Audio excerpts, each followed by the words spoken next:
Welcome to the Daily Wrap-Up, a concise show dedicated to bringing you the most relevant independent news as we see it from the last 24 hours.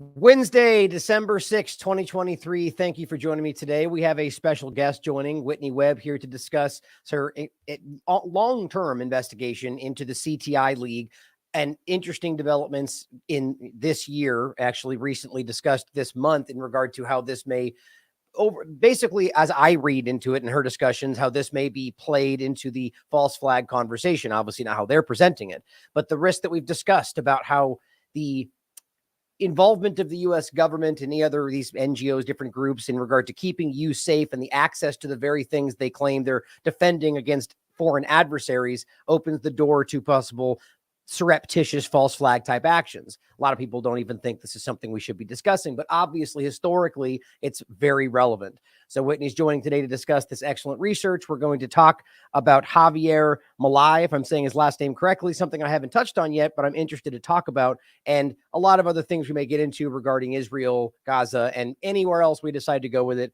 But it's always good to have Whitney on the show. How are you? Nice to see you this morning. Hey, well, it's nice to be back on TLAV, that's for sure.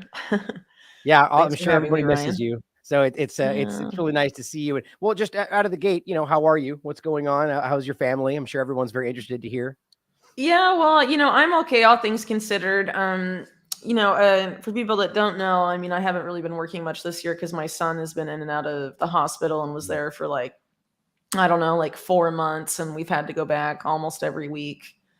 Since he got out in like mid-September, and now we're going like every 2-ish weeks plus doctors. I don't know. It eats up a lot of time, but he's doing mostly better. He's at home and running around doing kid stuff, but it's not totally resolved. And I don't know, hopefully we'll be sometime soon, but trying to get back to work as much as I feasibly can with that situation. Yeah. There's a lot going on. So, hard to not want to jump in and do stuff, Yeah, it's definitely a dangerous and, it's a hard time to deal with hospital stuff for anybody, right? So it's, I'm sure everyone's just very, very always asking about you, always wondering everything's okay. So a lot of love out there for you and your family. So I hope that's, thanks. Relaying that. Oh, we appreciate that. Thank you. So we're going to start right out of the gate today. I've got a few different things I wanted to get into in the latter half of the show regarding Israel and some alarming developments in regard to flooding tunnels and some hostage overlap and some things that I think would really interesting to get your takes on, Sure. maybe just a female perspective. But let's start today with the discussion of the CTI League itself, the Cyber Threat Intelligence League, and something we've talked about in the past, our 2020 coverage, different things you've worked on for a long time, and how this, in my eyes, seems to tie very right now the discussion of how Iran plays in with what's going on to Gaza, if that's even something that's other than just supporting them ideologically or just because their plight, whether that's something that's really happening is debatable. But that all of a sudden we see all these allegations, Iran, this is building, the threat's coming. They're seeing alarm signals everywhere. I can play that clip for you. Sort of like the clip that I wasn't able to find today of that one we played before. We see it building and we just don't know how to stop it. It's like the next evolution. Yeah, Christopher Wray just a few days ago had a moment just like that, where he was basically saying the same thing. Yeah, that's the same one. Let me grab it real quick and I'll play that, because it's really interesting how it's kind of the recycling of the same things. Totally. I had it downloaded. So go ahead, really grab that real quick and give them the background to what Christopher Wray was saying. And I'll grab that real quick. Well, I can't remember exactly what to paraphrase. It was something like all our indicators for terrorism, whatever, are all going off at the same time. And it's never been like this, something like that. Right. Exactly. Well, it's just exactly the same thing as before, like the hype. Yeah. And the thing before that you're talking about is this now X, but at the time, DHS lady, Elizabeth Newman, who was foreshadowing what would later become January 6th, saying, oh, these anti-Semitic Trump supporters, we see them building up something and we know it's coming, just like another 9/11, and we can't quite stop it, meaning we're going to allow it to happen or create it. Which is the same model that happened with 9/11 and more recently October 7th with Israel. And what's even more interesting is how currently, and it's not always all or nothing. But the largest block out of the left-right paradigm that seems to be supporting Israel blindly is that same group. So it's like they're the most anti-Semitic group. know? They're going, it's this. It just shows you the illusion around it all. And here is the clip that that Christopher Wray saying this. So what I would say that is unique about the environment that we're in right now in my career is that while there may have been times over the years where individual threats could have been higher here or there than where they might be right now, I've never seen a time where all the threats, or so many of the threats, are all elevated all at exactly the same time. That's what makes this environment that we're in now so fraught, and why funding our men and women who are working shoulder to shoulder with state and local law enforcement and other partners every day makes it even more important, not less. So blinking red lights analogy about 9/11, all the lights were blinking red before 9/11. They literally say it. Obviously, all of us missed it. Right. Would you say that there's multiple blinking red lights out there? I see blinking lights everywhere I turn. It's like the destruction clock. We're now at 5 to midnight. It's just like this ridiculous analogy that doesn't really have any meaning. It's so strange. Good. You have So the U.S., Ryan, you and I have talked about for a long time now how the U.S. is very clearly due for 9/11 2.0. And that based on your and my research over the past several years, the 9/11 2.0 is going to be a mix of the war on domestic terror agenda plus all this cyber stuff. Because it doesn't have to be like, buildings being controlled demolitioned on live TV with people in them. Right. This time. It doesn't mean it's going to be the same attack, but the same scale. They know it's going to happen before it happens. I mean, I don't know. That foreshadowing is crazy because he says, Christopher Wray says it, and then whatever senator or congressman is asking him is literally just like, just setting it up to be like, so you're saying another 9/11 equivalent is coming. And he's like, everywhere I turn, that's what I see. I mean, it's just like, it couldn't be more in your face.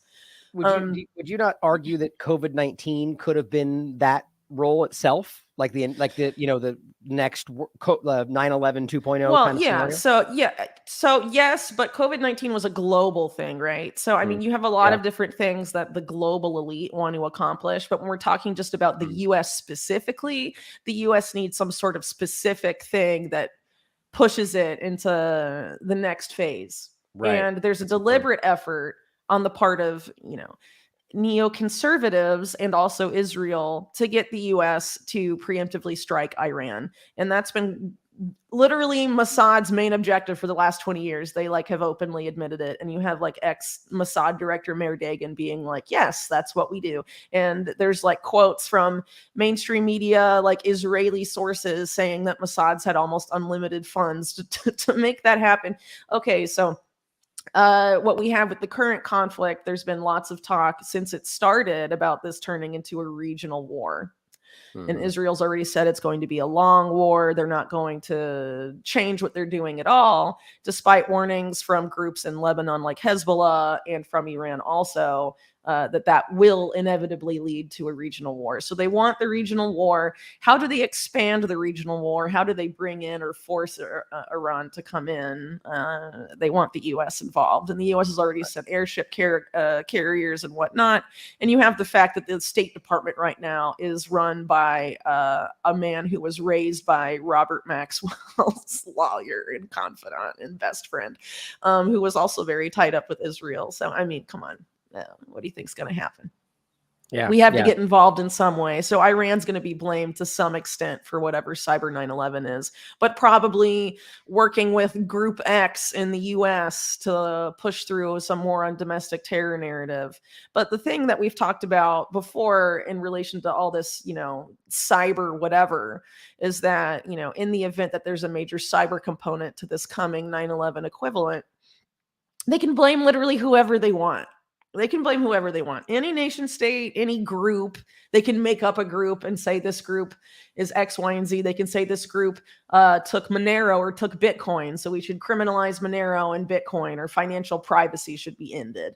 And all sorts of agendas they can fold into it, because they can literally craft whatever narrative they want when it's a cyber attack. And it's important to keep in mind here that the head of the current head of DHS, Alexander Mayorkas, has said that the next big cyber attack, which is seemingly going to be this 9/11 equivalent event, that the WEF has said will happen before 2025, meaning next year. The DHS head said it will involve what he calls killware, which means it will be a cyber attack that murders people. And you have all this stuff in the media recently about a group that's allegedly Iranian. No evidence actually tying it to Iran, by the way, as is so commonplace with all of this stuff, saying that they have been attacking water systems in the U.S. Right. We covered that. And it's interesting that you made that was something we talked about a long time ago, actually, right? The water with the biological overlap too. Long. Yeah. Right. But with the biological overlap too, that opens a whole nother door to how they that want to monitor all that stuff. Get a water filter, guys, by the way. Yes. Please. Yeah. Good idea. Yeah.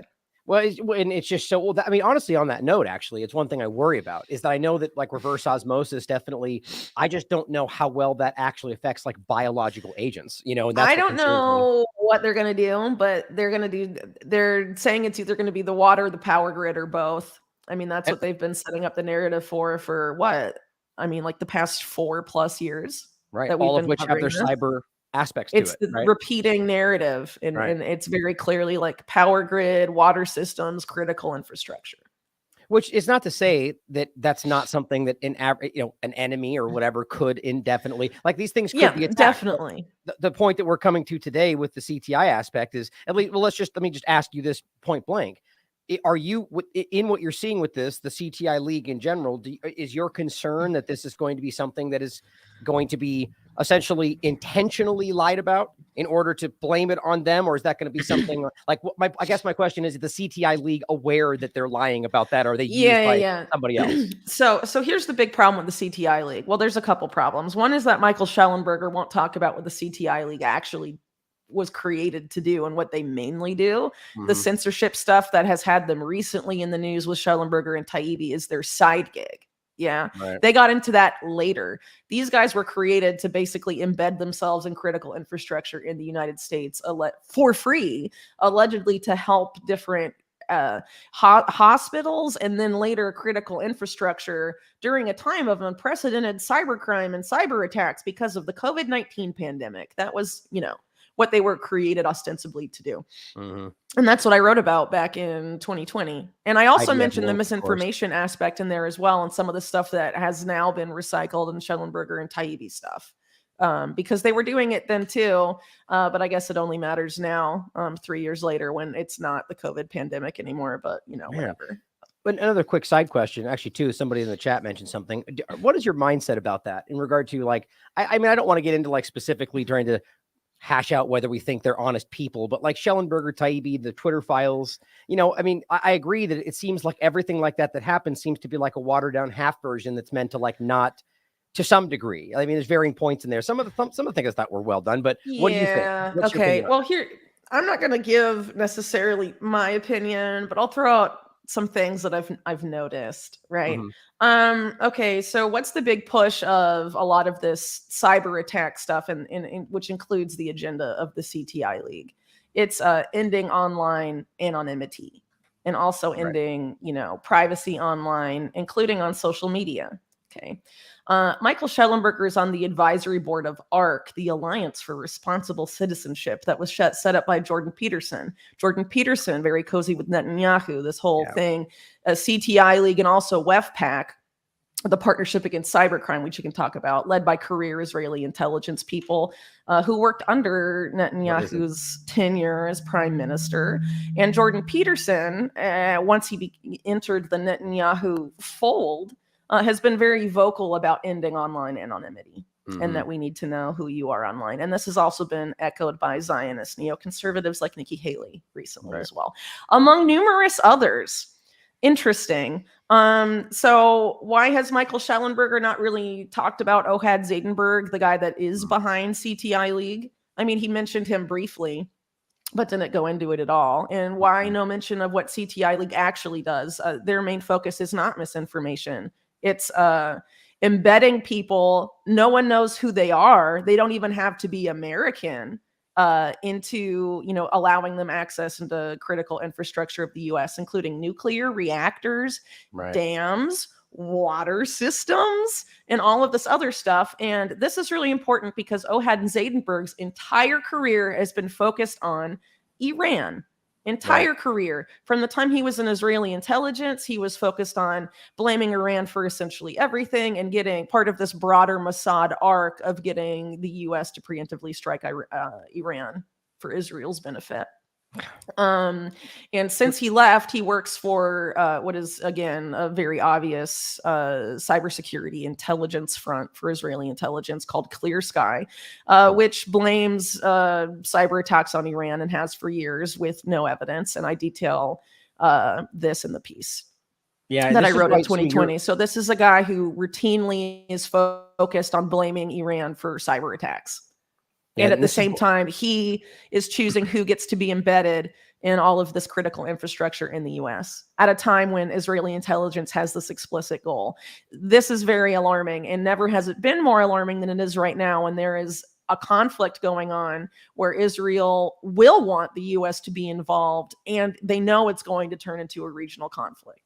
Right. And this is why your work has been so important over the years in this specific topic, actually in different angles or different, I guess, topics that relate back to the same main central point of how the IDF, or rather the Israeli government, in very surreptitious fashion have worked their way into all these intelligence and cyber aspects. And, like to back to your point in this article, like the IDF linked X, Y, and Z, and it's everywhere. Like, it's a really alarming overlap, and that's in no way meant to be some racial point. It's about a government inserting itself into infrastructure around the world, and that's just so alarming. When you can see that the explicit stated purpose is for the interest of the Israeli government over anything else, right? Yeah. Would you touch on that for briefly, so people who don't know what I mean by that, like the larger kind of web of, I guess, more Unit 8200 kind of intelligence influence in all these different aspects?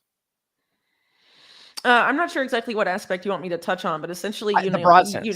The point about how you've talked about how you have all of these different intelligence levels that have involved themselves in like cyber aspects, in intelligence, in 911 call centers, like in all these different aspects around the country. Yeah, I mean, there is an insane amount of critical infrastructure that uses Israeli manufactured systems, most of which are either run by Unit 8200 veterans or were designed by people when they were in Unit 8200 or something. So like the cyber attack on the water system in Pennsylvania, they were using some like Israeli government connected software provider to manage their water system, right? But then you have stuff like Carbine 911, which is like the emergency systems thing that's going to replace. Well, so there's this effort right now to nationalize and centralize all 911 systems in the U.S. because right now it's like decentralized. It's like at the state and local level. Like it's managed by each county in the U.S. It's not like a national system. So they want to make it a national system, which they call NG, Next Generation 911. And Carbine is positioned to be the one that's put in charge of that. And you may know of this from my past reporting because Jeffrey Epstein financed it. Leslie Wexner financed it. Ehud Barak essentially created it, and he was a longtime Epstein associate, obviously. And then you have all these other people tied to Eric Prince, like Tal Hashem, developing it. And I mean, just a lot of involvement with Israel. And since they were outed as having all these Epstein connections, they have put all these ex-DHS and FBI people on their board to sort of rebrand it as an American company. But it's all about pre-crime stuff, which we've covered a lot, and is really the end goal of the war on domestic terror agenda, which is surveillance. I mean, same as the biosecurity agenda, which is like surveilling you from the inside out and all of this stuff. That's essentially what it is at the end of the day. Surveillance, bringing, control ultimately. So Unit 8200 again is part of it's like the NSA equivalent of Israel. It's their signal intelligence unit, so a lot of their more tech focused stuff, but they generally, intelligence agencies are organized a little bit differently in Israel than they are in the US. The US has 18 intelligence agencies. Israel has less, but they essentially are more directly managed by the prime minister's office than, say, the White House would have control over intelligence agencies. It's like much more top down in Israel than it is in the US. And so obviously Netanyahu has a lot more involvement over what Israeli intelligence does and does not do than like Joe Biden would have over like the CIA, for example. Intelligence agencies in the US tend to have a bit more autonomy than they do in Israel. So there's broader stuff here, be it geopolitically too, that's important to mention in terms of like a potential conflict. So you have the fact that Netanyahu's current government came to power by aligning itself with probably the most extremist groups on the Israeli right that have ever existed, and that were actually considered to be terror groups back in the 80s and early 90s. And a lot of those groups and other factions with which Netanyahu is aligned seek the destruction of the Al-Aqsa Mosque, the Dome of the Rock in Jerusalem, and the creation of a third temple. Obviously, that's one of the holiest sites in Islam, and you destroy that, you're going to have a war with the entire Muslim world. And obviously Iran, would be a part of that, most definitely. Obviously there's been efforts on Israel's part to try and manage it with other countries in the Middle East, the United Arab Emirates being the big one there, and to a slightly, but not much, lesser degree, Saudi Arabia. But overall, I mean, they have a big war, but they feel like they have to do that for messianic purposes. And, a lot of stuff that's tied up with these movements like Chabad Lubavitch, which is, this whole push to bring the Jewish Messiah and have him in charge of Israel. And then, you have sort of these predictions from, the Freemasons about what World War III will be. It's going to be the Zionists versus the Muslims. And all of this stuff, all of this foreshadowing for a long time, and this apocalyptic messianism. We have to fulfill prophecy. And on the US side of that, back when Trump was in office, a lot of the people in the Trump administration, Mike Pence, and then of course Trump's own family being very tied up with Chabad Lubavitch, and also Mike Pompeo on the Christian evangelical side being very much promoting this idea of, hastening the Armageddon apocalypse, whatever.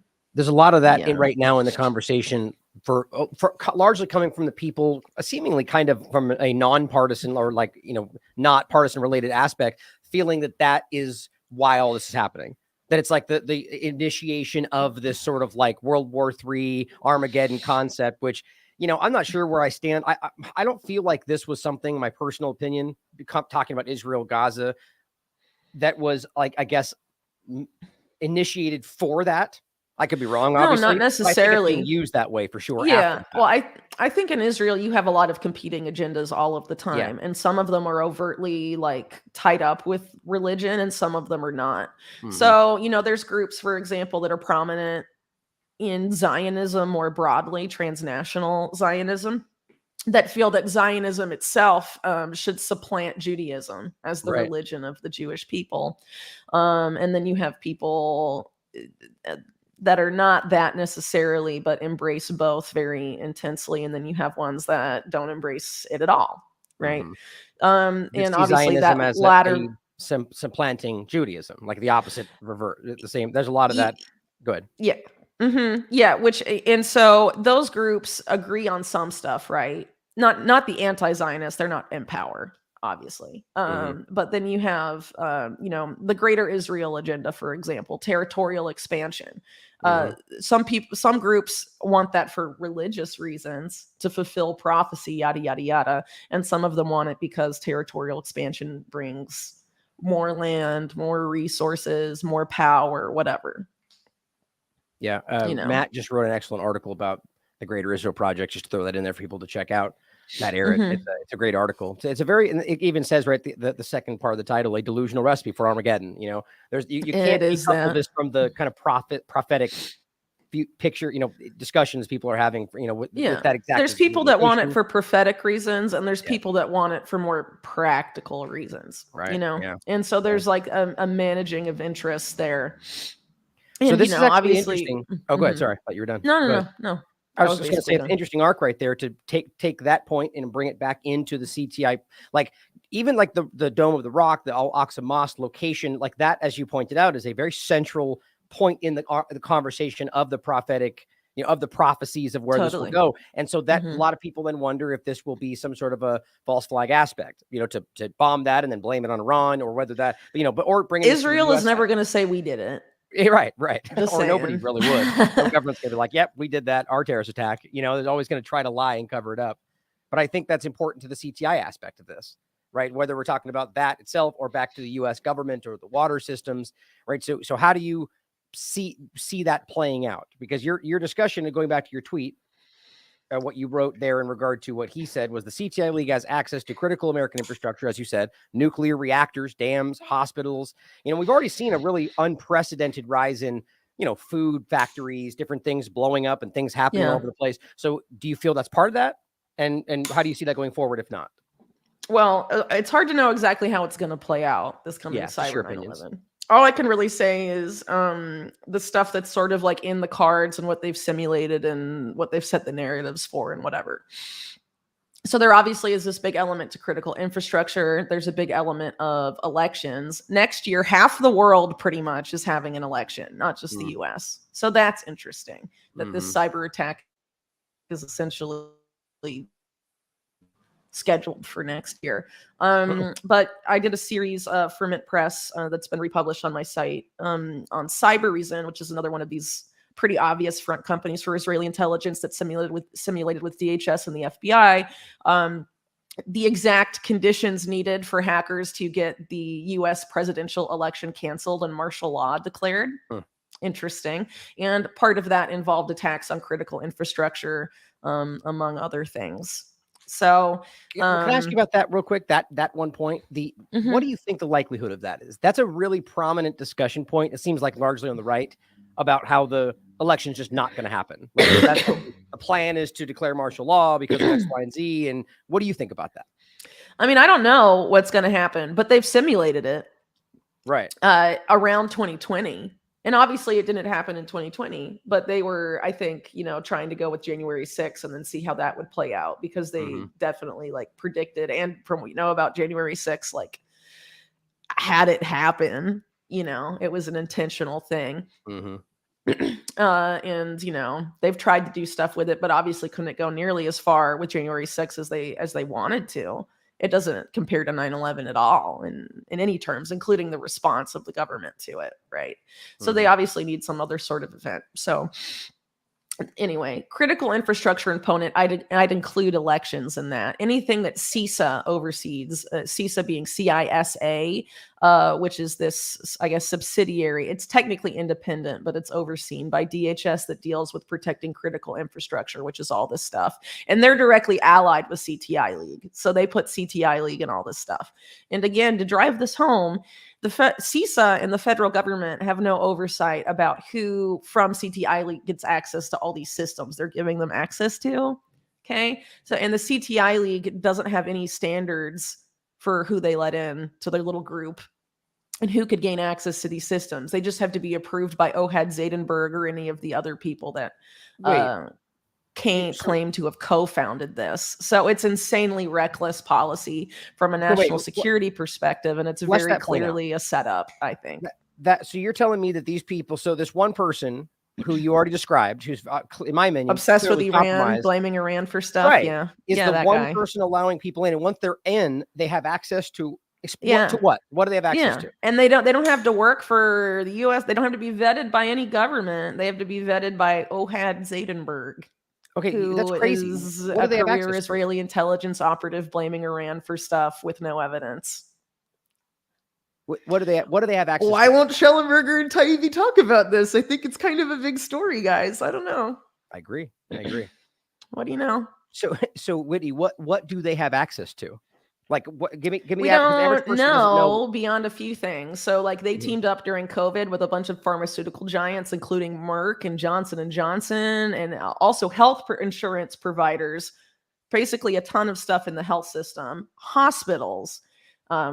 That's crazy. Dams. We don't know which dams. Nuclear reactors. We don't know which ones. It's the stuff you listed before. So that seems absolutely ridiculous. So it is ridiculous. Means nothing as long as this guy says it's okay. It is ridiculous. Why would the federal government team up with a group like that and allow people that they are not vetting into critical infrastructure? I mean, I'm almost kind There's of. I mean, no as much other as I don't- logical reason, because a lot of times the way they try and absolve themselves is being like, it was an intelligence failure. It was Yeah, right. incompetence. This is not, this goes beyond incompetence. This is like an obvious conspiracy. Sorry to use the C word, guys. But you know But what blows me away it's about it? too stupid to be incompetence. Like, obviously they want to let people into this stuff for a specific reason. That's not good. And they're telling you what it is. Killware, Cyber 9/11. And when this happens, they're going to say, we can't have online privacy. We have to know who everyone is to get in line online. And exactly, I can tell you what that system is going to be.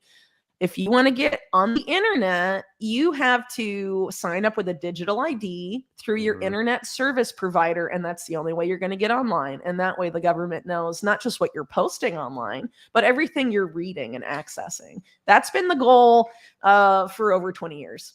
Yeah. Going back to total information awareness and all of the shit before then. God. Long-standing agenda. And part of that is also the end of financial privacy, which is rolled into all the CBDC rollout. Sidebar, though, in the US, it's very unlikely to be a CBDC. You're going to get the same crap, but it's going to be called stable coins or deposit tokens. And it's going to be directly from your Wall Street bank to you. They're already setting this up. And it's just as programmable as a CBDC, and people can cheer, yeah, US didn't get a CBDC. US good, China bad. Look at their CBDC, and we have freedom here. No, you're going to have JP Morgan programming your stupid digital dollar instead of the Fed. What a big win. I swear to God, you should clip what you just did right there and literally compare it to what the right will say when that happens, because it'll be exactly that. Or some people, I know it will be exactly that, because they're God. super predictable. I mean, I don't know. The American right is sadly very psyopable, just like the American left. Just everyone's psyopable. Yeah, all of the paradigm. Can you explain that though for people, because that's new to me. So and is this something you? I can talk about that a lot more in depth in a little bit, because I mean, pretty much like all the pieces my site is going to be putting out in the next couple of weeks are going to be on that, except for like one. Well, a lot of focus on that from me recently. You don't have to give all the the hot takes that'll come out in your article, but give me what. So what are you saying there? That ultimately that is this that you know this, or this is possibility? Oh, I know it. Okay. I know it. So the Federal Reserve has said stuff like, "Oh, we're not sure about a CBDC, blah blah blah," and you have a few people in alt media that are taking that as a sign that, like, oh, Jerome Powell is standing against a CBDC and he cares about freedom. People are ridiculous. Yeah, and that's not what's happening. So the main point I want to ask about is what's the difference? Can you get into that? Just like, what's the difference? Yeah. So what's a CBDC? It's a central bank digital currency. It's a digital currency, a digital dollar issued by the central bank, the Federal Reserve in the case of the US. The Federal Reserve says, we're not sure if we're going to issue one. But if you look through all these like establishment think tanks, like CSIS, for example. Right. They say the Fed doesn't have time to make a CBDC. They're too far behind because CBDCs involve testing and all of this stuff. So in order to be competitive globally, we have to use the digital dollars that are already here.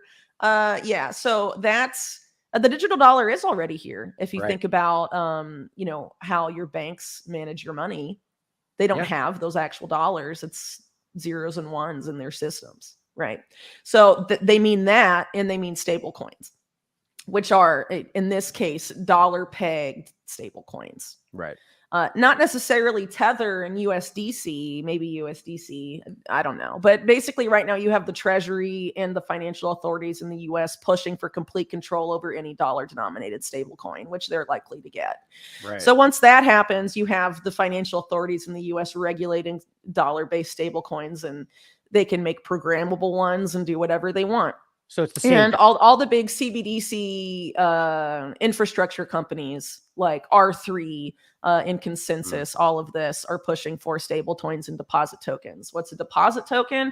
Tokenized deposit, they're also called. It's essentially commercial banks turning your deposited money into tradable tokens that are programmable, just like CBDCs. So all the threats to liberty of like CBDCs and stuff can also be programmed directly into a theoretical future stablecoin. that regulators can pick which stable coins win and which ones lose, and they're going to do that. It's inevitable.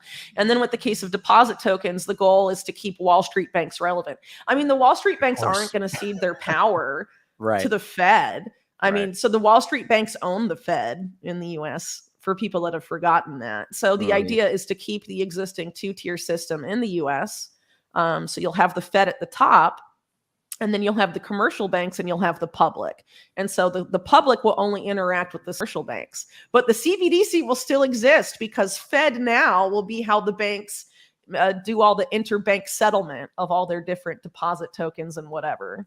So, I mean, it's the same shit, just a different flavor. Basically. Thank you for explaining that. I'm sure there's a million pitfalls and traps to that doesn't make it any better. But the first thing that stands out to me, just a very surface level, is that will inevitably lead to the average person feeling that means all cryptocurrency is part of the problem, when I argue that that's what they would they want people not to try to use other things to kind of circumvent. That's what I would believe. I know people don't agree with that. What they're going to do is make any sort of cryptocurrency where you can have privacy, or at least more privacy. They're going to get rid of that. So like Monero, they're going to illegalize that and things like it.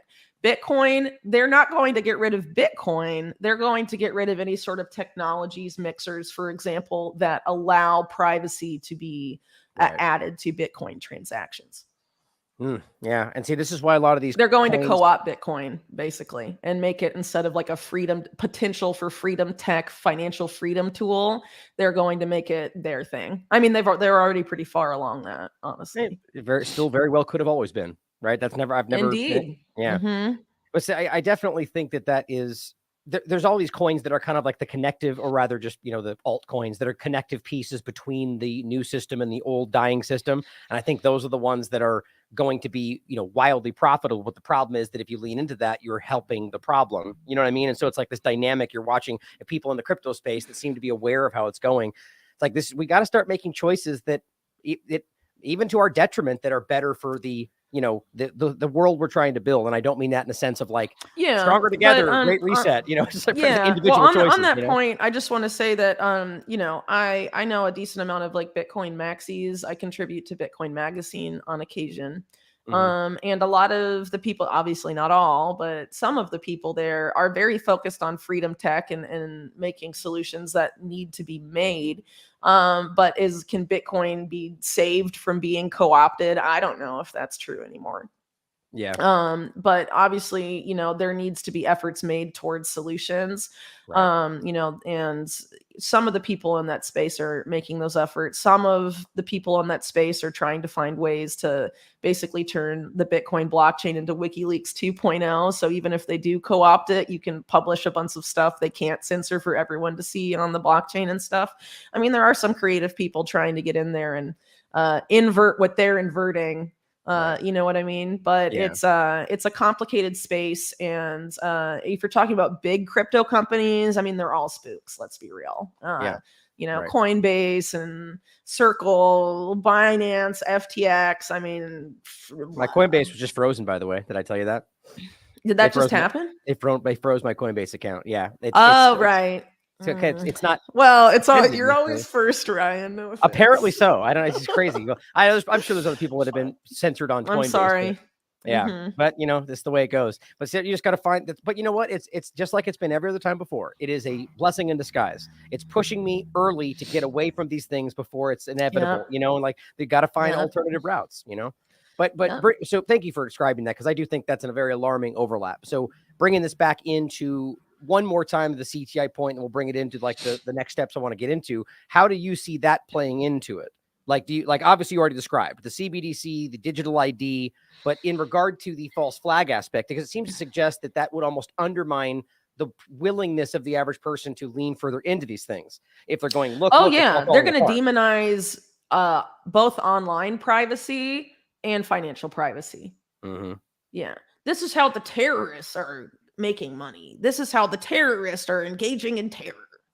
We have to regulate the internet. We have to regulate online financial activity, all of it. We have to surveil financial activity and see where everyone's spending their dollars. Just like Augustine Carson's with the Bank of International Settlements, the Stay Puffed guy from Ghostbusters, basically, but like a banker.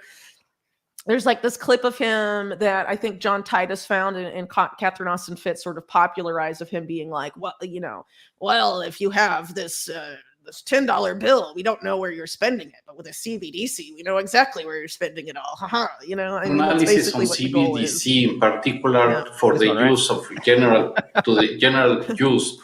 We tend to establish the equivalence with cash, and there is a huge difference there. For example, in cash, we don't know, for example, who's using a $100 bill today. We don't know who is using a 1,000 peso bill today. A key difference with the CBDC is that central bank will have absolute control on the rules and regulations that will determine the use of that expression of central bank liability. And also, we will have the technology to enforce that.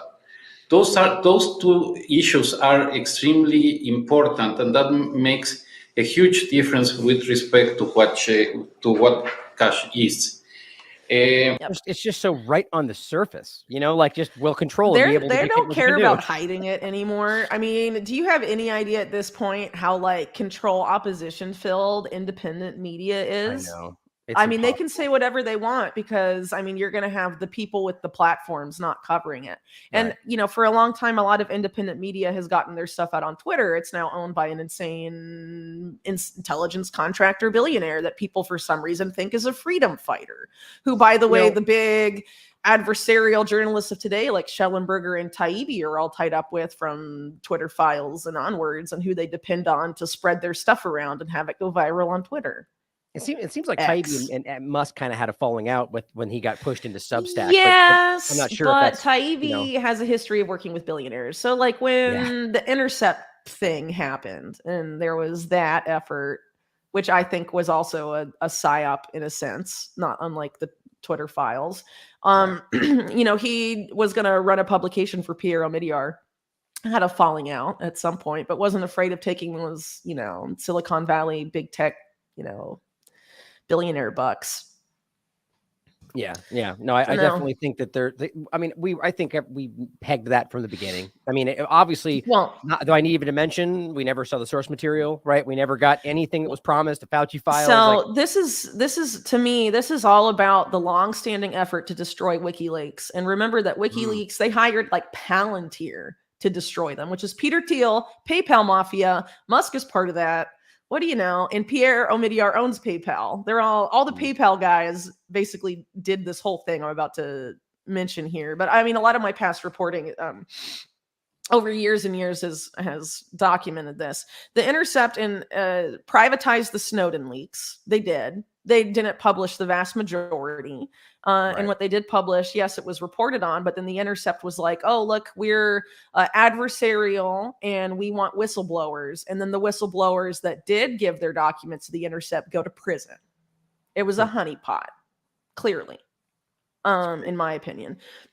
And then people tied up with the Intercept through the Freedom of the Press Foundation, which had a lot of overlap with the Intercept, decides to defund WikiLeaks. WikiLeaks is totally destroyed. Intercept has this totally different model. And then that model is further bastardized by the Twitter files, where you don't even get the source files anymore. Right. So like with the Intercept, it was like, we're not going to put it all out like for the public to search and see like WikiLeaks. We're going to give you a couple of slides from the Snowden stuff, and we're not going to let you see the bulk of that. And then it moves again. And then you have Twitter files. Oh, just screenshots and, bite-sized tweets. And that's, leak whistleblower reporting. I hadn't connected it with the Intercept part of it. You're absolutely right. Like, so it was almost like the first step. It's the same billionaire. It's all the PayPal billionaires. Right. Well, that too. What do you know? The sense of how it's training people, right? Where the first it step is. Your betters will tell you what it change says the paradigm of what's an adversarial whistleblower leak journalist. They've gone from Julian Assange to this shit. Right. It was how is that not an intelligence operation? It's all intelligence contractors and people tied to PayPal doing it. Right. It just drives me crazy. Sorry, because I mean they've done so much damage to journalism. Absolutely. By doing this. It's training people exactly like we saw with Twitter files, and we're seeing it play out with the Israel conversation right now, where 90% Source of what they're material saying is, doesn't listen to matter what we anymore. see that you don't get to. Trust Screenshots. us. What'd you say? Source material doesn't matter anymore. Just trust our screenshot. Yeah, well, for the Twitter files, but like what Israel's doing right now is here we have a back room. We're showing special people certain things. You guys don't get to see it, but trust what we're telling you. You can see. Like that's the same game, right? I mean, it's very interesting, and people have fallen for this to a large degree. Speaking of Musk in general, I have the next thing I wanted to get into. Majid Nawaz pointed this out. And I want your thoughts on this too. Just complete opinion, by the way. This is just his opinion, and I agree with the opinion, but I want your thoughts on that. He says when Musk and Netanyahu spoke, and you could also give me your thoughts on the whole Musk apology tour after being called an anti-Semite, which is this game that gets played. Netanyahu warned Musk in this discussion that Hamas attacks would spread to the West. Donald Trump recently, out of nowhere, said Hamas is coming through the southern border. Like, it's very clumsy how they're trying to create this idea. And it says, as we stated in last week's episode this was Netanyahu threatening the West with false flag reprisals. So I have the clip if you want me to play it, but what are your thoughts on that in general? I don't think you need to play it. Okay. Whatever Cyber 9/11 is going to be, the people it's going to be blamed on are going to be enemies of Israel 100%. Is it going to be the IRGC and Hamas and Hezbollah all together? Maybe. Or it might just be one of them or a couple of them. I mean, but it's definitely not going to be like Israel's not going to be blamed. Israel's allies and intelligence agencies aren't going to be blamed for it. I can guarantee you that. But what intelligence agency is in all the critical infrastructure of the U.S. right now and has a deliberate plan to get the U.S. government and military to attack its enemies first? Right.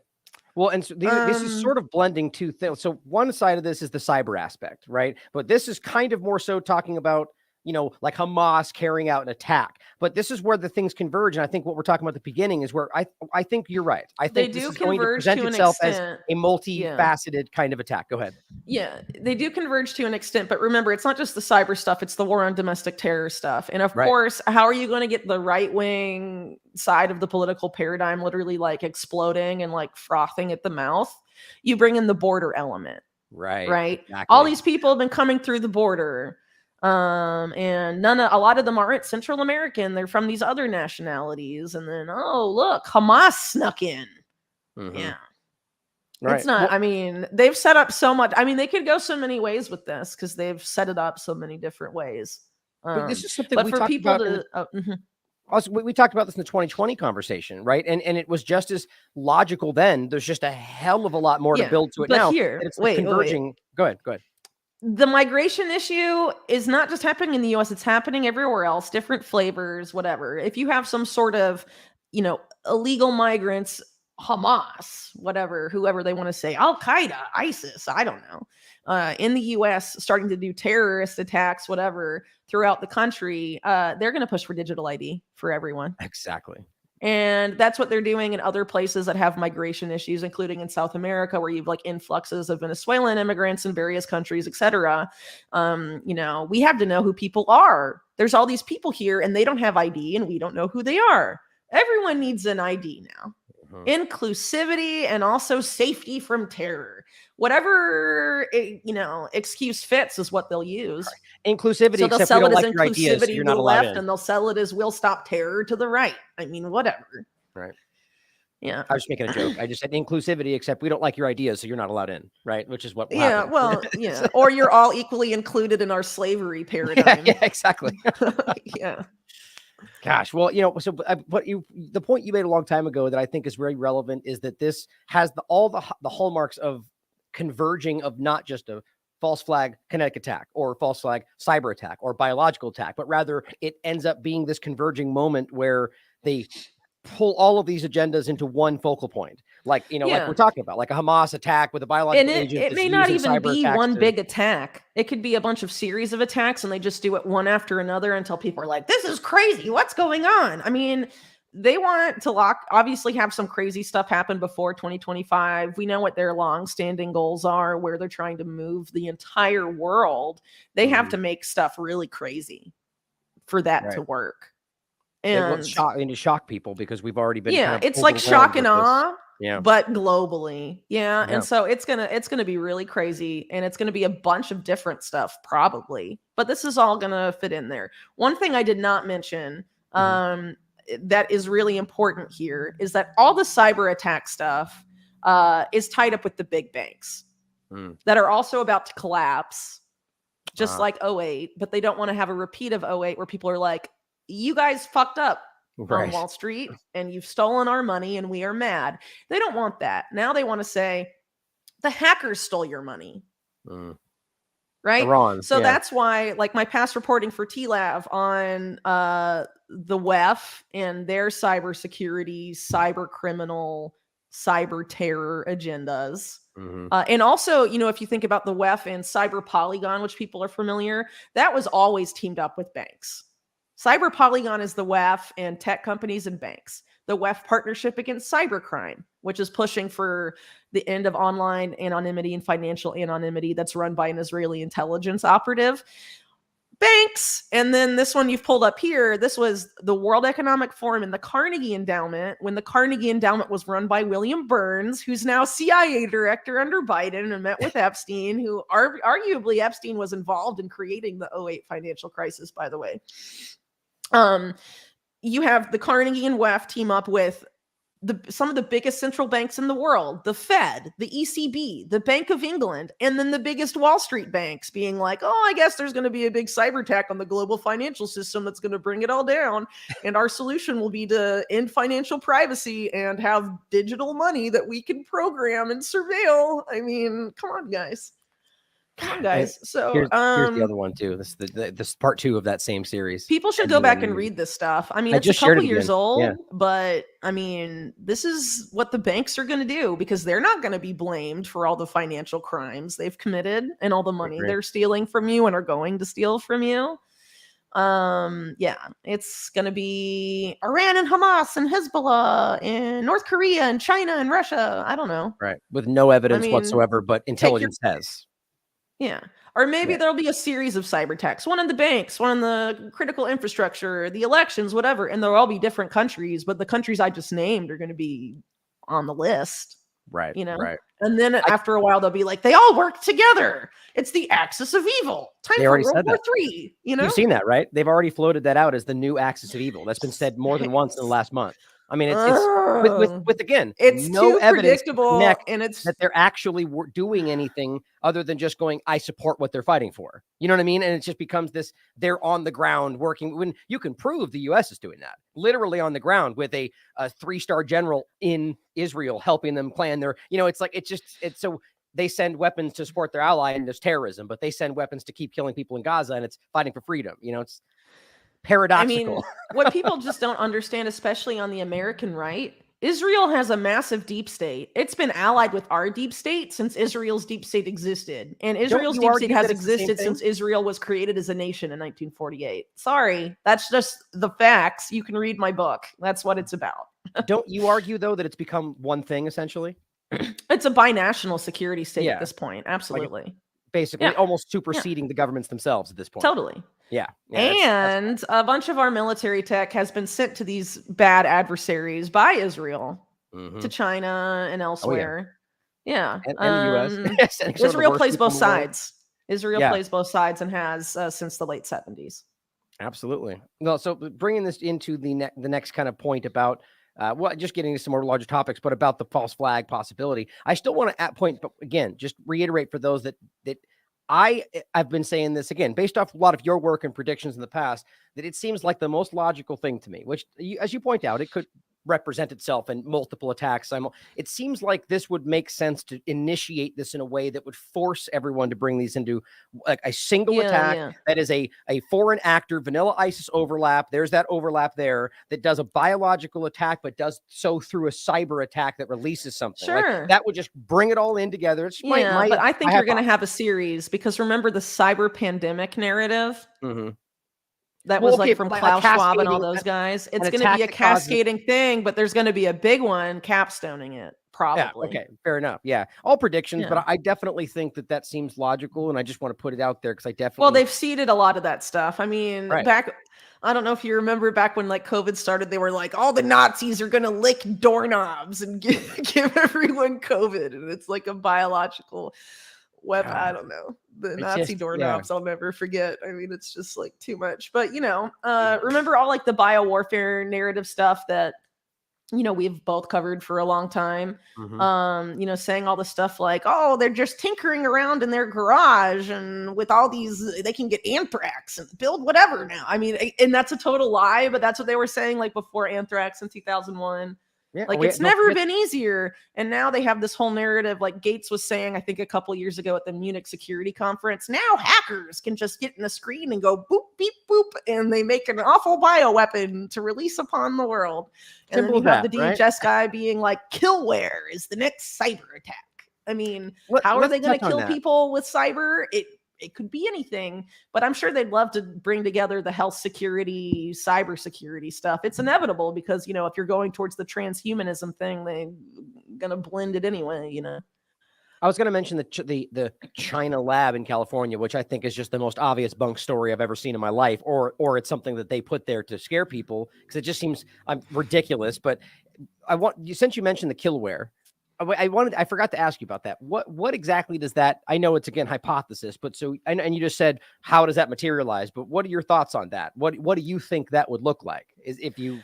I based don't on know, what- but let me find some links here because they talk a lot about it. So let me get you the link on Mayorkas talking about it, and you can pull it up and see exactly what he says. All right, here's a blog from a cybersecurity company saying what is killware, and let me get the Mayorkas one here for you in just a second.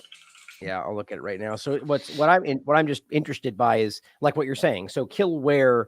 So we're talking about a cyber attack. I mean, I would argue it simply means something that ultimately through that action leads to people immediately dying, like Take it some from kind the of a release horse's of mouth. something. What's that? Don't take my word for it. Let's see what they say. So this first link is from a company called Barracuda, which offers ransomware protection. Their article, what exactly is killware and why is it the next major cyber threat? This is from August of this year. Mm-hmm. Killware and industries that are vulnerable to these attacks. Security Magazine describes killware as a cyber attack that is deployed with the intent of producing real-life risk to communities through the manipulation of operational technology. That's what I Put simply, killware attacks can be lethal or physically damaging to human life because they target critical infrastructure. So something that targets a dam that lets water out that kills people, something like that. Sure. Yeah. Or the example they give is that the city's public transportation gets hacked.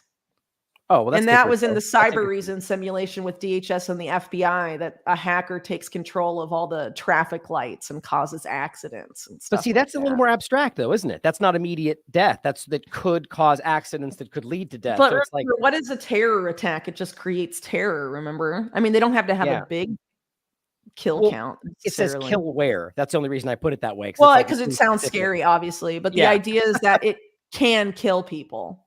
Right. Or Right. it will kill people. I Here's don't the other know. one. However you want to look into it. But I mean, it's important to pay attention to because the DHS guy, That's I mean, right there. the Just use the FBI real and world one. DHS know what's going to go down here, the upper levels of Mhm. it, because they're the Right. ones helping to implement it. here, And I why do see I it say too. that? DHS's CISA are the people that put CTI League and all the critical infrastructure of the United States. Right, So, like, they right. know. Man. Yeah. Malware designed to do real world harm, the world's next breakout cybersecurity threat. I mean, they're telling you guys. Crazy. Attacks on medical facilities and utilities and CTI leagues and all of it. And where is Schellenberger and Taibbi? They're talking about the Right. CTI league, but they can't read the CTI league's own freaking website that says what they do. Right. Like, it's all interconnected. it's by fact. unbelievable. Yeah. It's blatant. Right. And so this, and then pointing out the And same thing. Here's Ray The going. crazy thing, these CTI league guys are like, we're going to protect all of this for free. None of these guys do anything for free unless they Right. have an ulterior motive. I mean, come on. I mean, it's just like so basic. It's I so agree. basic. I agree. Well, I mean, anybody who says that, I mean, that's a classic idea. Nothing is for free, right? I mean, that's always the way that there's always They're not something. altruistic, dude. The dude Right. that's been blaming Iran for cyber attacks on behalf of Israeli intelligence his entire career doesn't just want to keep hospitals in the U.S. safe, guys. Like, I mean, come on. Yeah, the idea that somebody like that wouldn't be capable of acting in the interest of the Israeli government to execute what He's he's been gonna fighting keep for his whole doing life. what he's been doing his whole career. Exactly. Duh. You know? So here's Duh, Ray guys. saying same thing. Blinking lights everywhere. Graham making sure to relate it to 9/11. Like, it's just very, very Totally. clumsy, right? Here, somebody sent me this. I thought was very interesting, going back to the specific Hamas point. But the idea that this is just on That a billboard, oh my God. out in the middle of no. let it be clear, Hamas is your problem too. It's like, there's just no logic to the idea that this is some worldwide problem. And Secretary of State Blinken already just announced a visa restriction policy, which broadly targets what he says are individuals and their family members involved in any meaningful way contributing to what he says is undermining peace, probably security, and stability journalists in the West too, Bank. Well, in what there. my point is that's going to be Palestinians or anybody that even, Yeah. kind of like a Biden version of Trump's Arab ban kind of thing. And it just seems like all you're going to do is create the air of these people are now dangerous because they're on this visa list, right? Mm-hmm. And then you've got this clip pulling this into have you seen the ships being targeted in? Yeah, I saw that, but didn't look into it much. Well, let's play this clip and you can comment on this. So he's already bringing this right back to Iran. Yeah, because Houthis. Because why not? Right. Oh yeah, it was Weekend Yemen. That saw was 4 right. attacks against 3 separate commercial vessels operating in international waters in the southern Red Sea. 3 vessels that are connected to 14 different nations, which goes to show you the extent to which this is truly a source of global concern and a threat to international peace and stability. We cannot assess at this time whether the Carney was a target, but the Carney took prudent action in taking down those 3 UAVs. We are talking about the Houthis here. They're the ones with their finger on the trigger. But that gun, the weapons here are being supplied by Iran. And Iran, we believe, is the ultimate party responsible for this. So what are your thoughts on Yeah, that? well, that's definitely national security state gobbledygook where they're like, Right. well, we don't actually know if our ship was targeted, but it was targeted. Yeah. And it was the Houthis in Yemen. But who gave the Houthis the guns? I mean, come on. I don't know. Well, my big point, like I said before, is, of course, it's all about the framing and the context, right? Because we name all of them terrorists when they give each other weapons. It's this dark, secret back alley game. When we do it, it's freedoms and flags flying, and it's all positive. It's like Yeah, it's the totally. same stupid thing. They're Yeah. giving weapons to their, But the I bigger know. point becomes, do you think that's even actually happening the way they say it is? Now, I know that Iran is supporting of the Houthis, but there's actually very little evidence to suggest that they arming them give the a way lot they of say they are. weapons to the Houthis. Yeah, I know. Right. I know. I'm familiar. Yeah, but Yeah, I mean, actually, your work is some of the stuff I cited from the very first time I talked about this back with Press News. Remember, that was our first interview back on Yemen because you were doing killer work back then on that. It's very clear that this is just this undermining game. Well, anyway, that's a different topic. But bringing it back to the point of the false flags, so they're just already trying to patch this about Iran with the targeting of these vessels. My first thought is going back to like the Bolton Limpet mines, that whole time frame, which was really obvious, right? So I wonder if it's happening at all. What do you think about that? I know the Houthis. I mean, yeah, it's really possible, but here they're blaming UAVs, so those are drones, right? Right. Unmanned aerial vehicles. So the Houthis had drones out in international waters in the Red Sea. They don't say if they were even armed drones. They could have just been drones to see stuff. What ships are out there? And this particular ship, the USS Carney, decided to take down the drones. But there's no evidence, even he said, that they presented any threat to any of the vessels there. But it's a global source of concern and Iran's responsible. Okay, dude.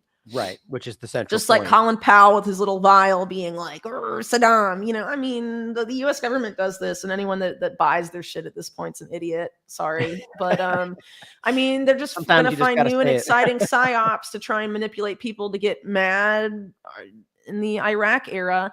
And, I mean, you have people that saw through the COVID stuff and are like all in for picking, like, siding with Israel in this current conflict, unable to remember that Netanyahu targeted the entire Israeli Jewish population with experimental mRNA and turned it into a giant Pfizer lab and you think he like cares about the lives of Israeli Jews and wouldn't sacrifice them on October 7th on purpose to like justify a war to keep him in power because he was about to lose it because of the whole like judicial scandal overhaul thing.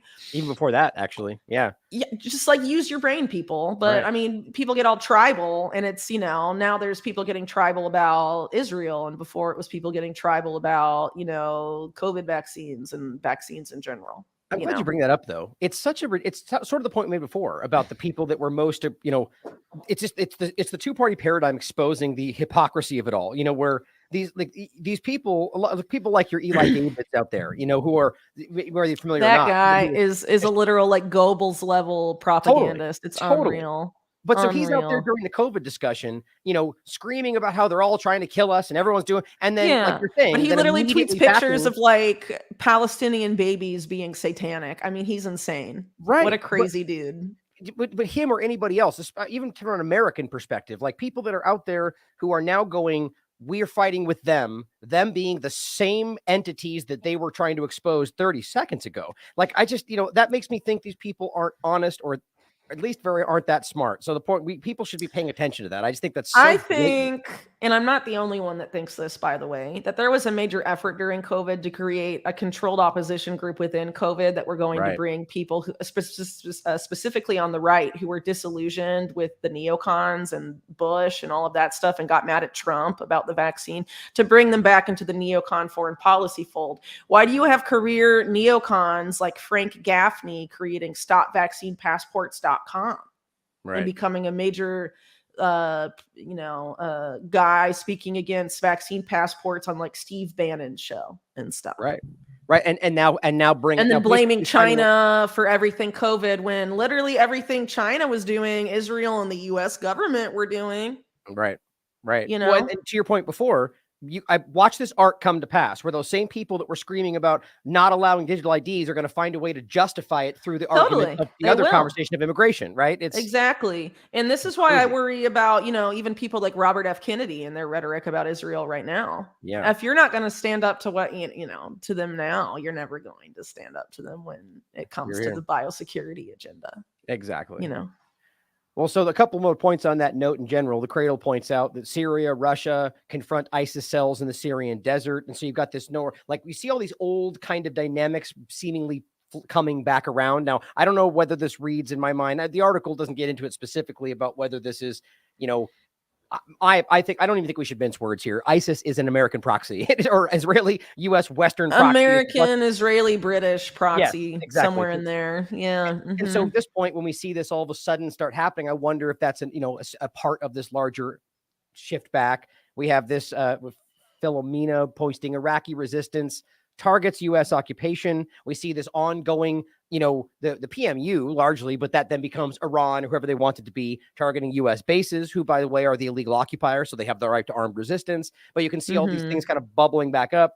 Apparently, Daniela Motis points out traffic along the Suez Canal has been suspended due to a collision between a cargo ship. Now, I'm not sure if that's related. I just thought it was interesting timing, talking about the ships, and all of a sudden you got the Suez Canal. Supply chain crisis. They're going to resurrect that too. Yeah. Because of just excuse, you know, something happened, everything's paused for a week and a half, you know, whatever. I thought it was interesting. This one was just about Southcom in general. Laura Richardson stressed the importance of a regional hemispheric security doctrine. Well, a lot of that is related to this. Yeah. A lot of that right now with Southcom is related to this issue that I'm not overly familiar with, but it's hard to ignore, between Venezuela and Guyana. And Guyana is very much allied with the U.S. and has been for a long time. And Venezuela wants to take some territory that Guyana currently holds, and I believe it's related to oil stuff. But I haven't looked into it a lot. But Southcom and is working with Guyana in all of this. So of course, yeah, they have a lot to say about regional security, and with that as a jumping off point. But I mean, the Monroe Doctrine has always been, ridiculous. Well, from the point of view, well, I mean, you know, just like all these statements from national security officials, particularly in the Trump era, when there was all this efforts to do regime change in Venezuela at the time, just that, like, you know, basically we own Latin America, you know, I mean, they like to say that kind of stuff here and there, and that's what they believe.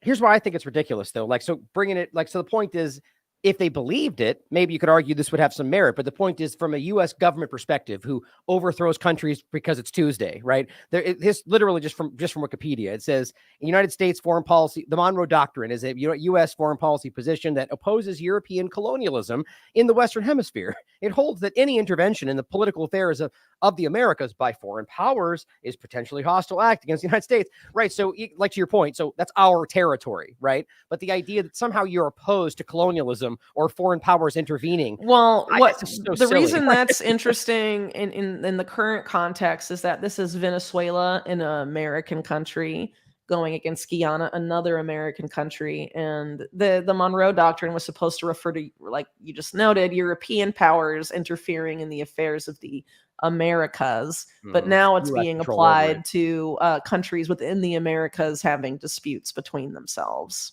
Which is Interesting. logical. Yeah. But just looking at what's going on with the occupation of Gaza or U.S. occupation all over the place, it's just so silly to pretend like they really, it's what you just said. They're saying, don't interfere in our occupations.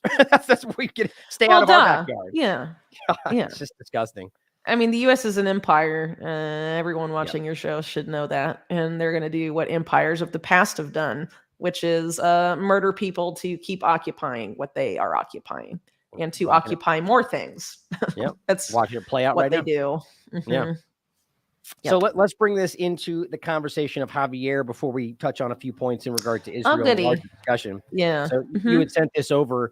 Now I'm glad you brought this up because I haven't touched on this person at all. In fact, quite frankly, I'm not in super immersed in his background and everything else. But I found a few things I saw immediately made me very suspicious of this person. So go ahead and start where you'd like with this. Here's how Argentina's is it Malay or Malay? Malay. plans At least in to Spanish, it's Malay. Javier Malay. So basically, Javier Malay is this guy that sort of I just see as being so similar to Trump. In the sense that he ran his campaign as a right-leaning populist that was against the system. He was an outsider. He was going to shake things up and, make Argentina great again, whatever. Okay.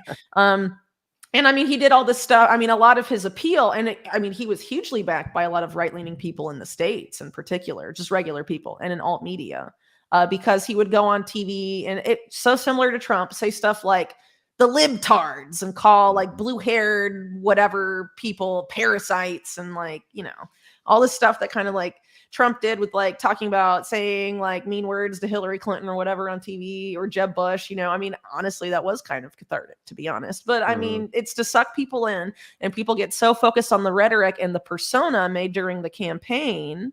Yeah, exactly what happened with Malay. 100%. I mean, he would, the libtards. Oh, I'm going to shred the existing political class. He'd like pull out a chainsaw at rallies and stuff and like wave it around, it's a novelty is what it sounds like. Yeah, but I mean, he was saying inappropriate stuff, insulting the ruling class and all of the stuff, and just so similar to Trump. And then no one pays attention to his policies. It's all about the rhetoric, including people that are spectating on this in independent media. So disappointing. Again, if you think you're not psyopable, chances are you probably are. No offense. Not necessarily the TLAV audience, but like the broader audience that consumes independent media in the States, People are so desperate for a political savior. Exactly. So anyway, Javier Malay sells himself as being a libertarian and or an anarcho-capitalist and ANCAP. But his main financial advisor, the guy that's going to be Minister of the Economy in Argentina, is ex-head of Latin America for JP Morgan and Deutsche Bank, the Epstein banks. So... and then on top of that, his plan was to dollarize Argentina's economy. Why is this significant? Well, the plan for a long time has been to dollarize Argentina. If you go back to Argentina's current troubles, you could say they essentially started in the 90s with the administration of Carlos Menem. The Minister of Economy there was a guy named Domingo Cavallo that tried to peg the peso and the dollar together. And his other policies, you could argue, intentionally led to the economic collapse of Argentina in 2001. And then as soon as the economy collapsed, who gets put in charge of the economy as it's collapsed? Domingo Cavallo back again with another plan to do stuff with the peso and the dollar. And then they get voted out, right? And then other people come in, and then there's all this stuff with Argentina and the IMF because the economy collapsed. What is the IMF trying to do to Argentina? The same thing it's been trying to do and has done to countries all over the world. Use debt slavery to force governments to sell their state-owned assets to foreign corporations and banks. Okay. It sounds very similar to Pfizer contracts. Similar indeed. So where do you think they got the model from? Anyway, anyway, Milei, how is he going to dollarize Argentina with outside financing from where? Wall Street. God, So it's just a classic model, man, and it just never Milei changes. is going to get money to dollarize because Argentina's central bank has no dollars. To get the dollars to dollarize the entire economy and dump the Argentinian peso in its entirety, that money is going to come from places like JP Morgan and BlackRock and whatever, right? And they're going to buy all the state-owned assets of Argentina. So literally what the IMF has been like doing economic terrorism and warfare against the Argentinian people for decades, the people of Argentina just got psyoped into voting for a guy that's going to do that faster than the IMF. So you're being sold out is what's happening. Own goal. Hard own goal. Man. You guys just got boned by a guy with a chainsaw Why can't on the stage and crazy hair. yeah? Why can't even the average person see that the U.S. dollar is only allowing the U.S., or rather just the West in general, but specifically the U.S., to apply that pressure should they want to, because now you're dependent through, sanctions and so on. Like it's such an obvious reality of the world today that if you force yourself to be dependent on something the U.S. government can pull away from you, you're going to be screwed at some point. I mean, that's just history of the world.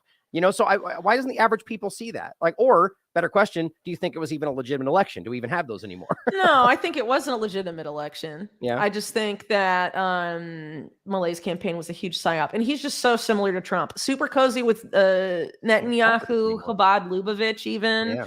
Just like the overlap in the bankers. And then the whole campaign persona thing and what he's projecting and all of that. I mean, it's the same. Yeah. Sad.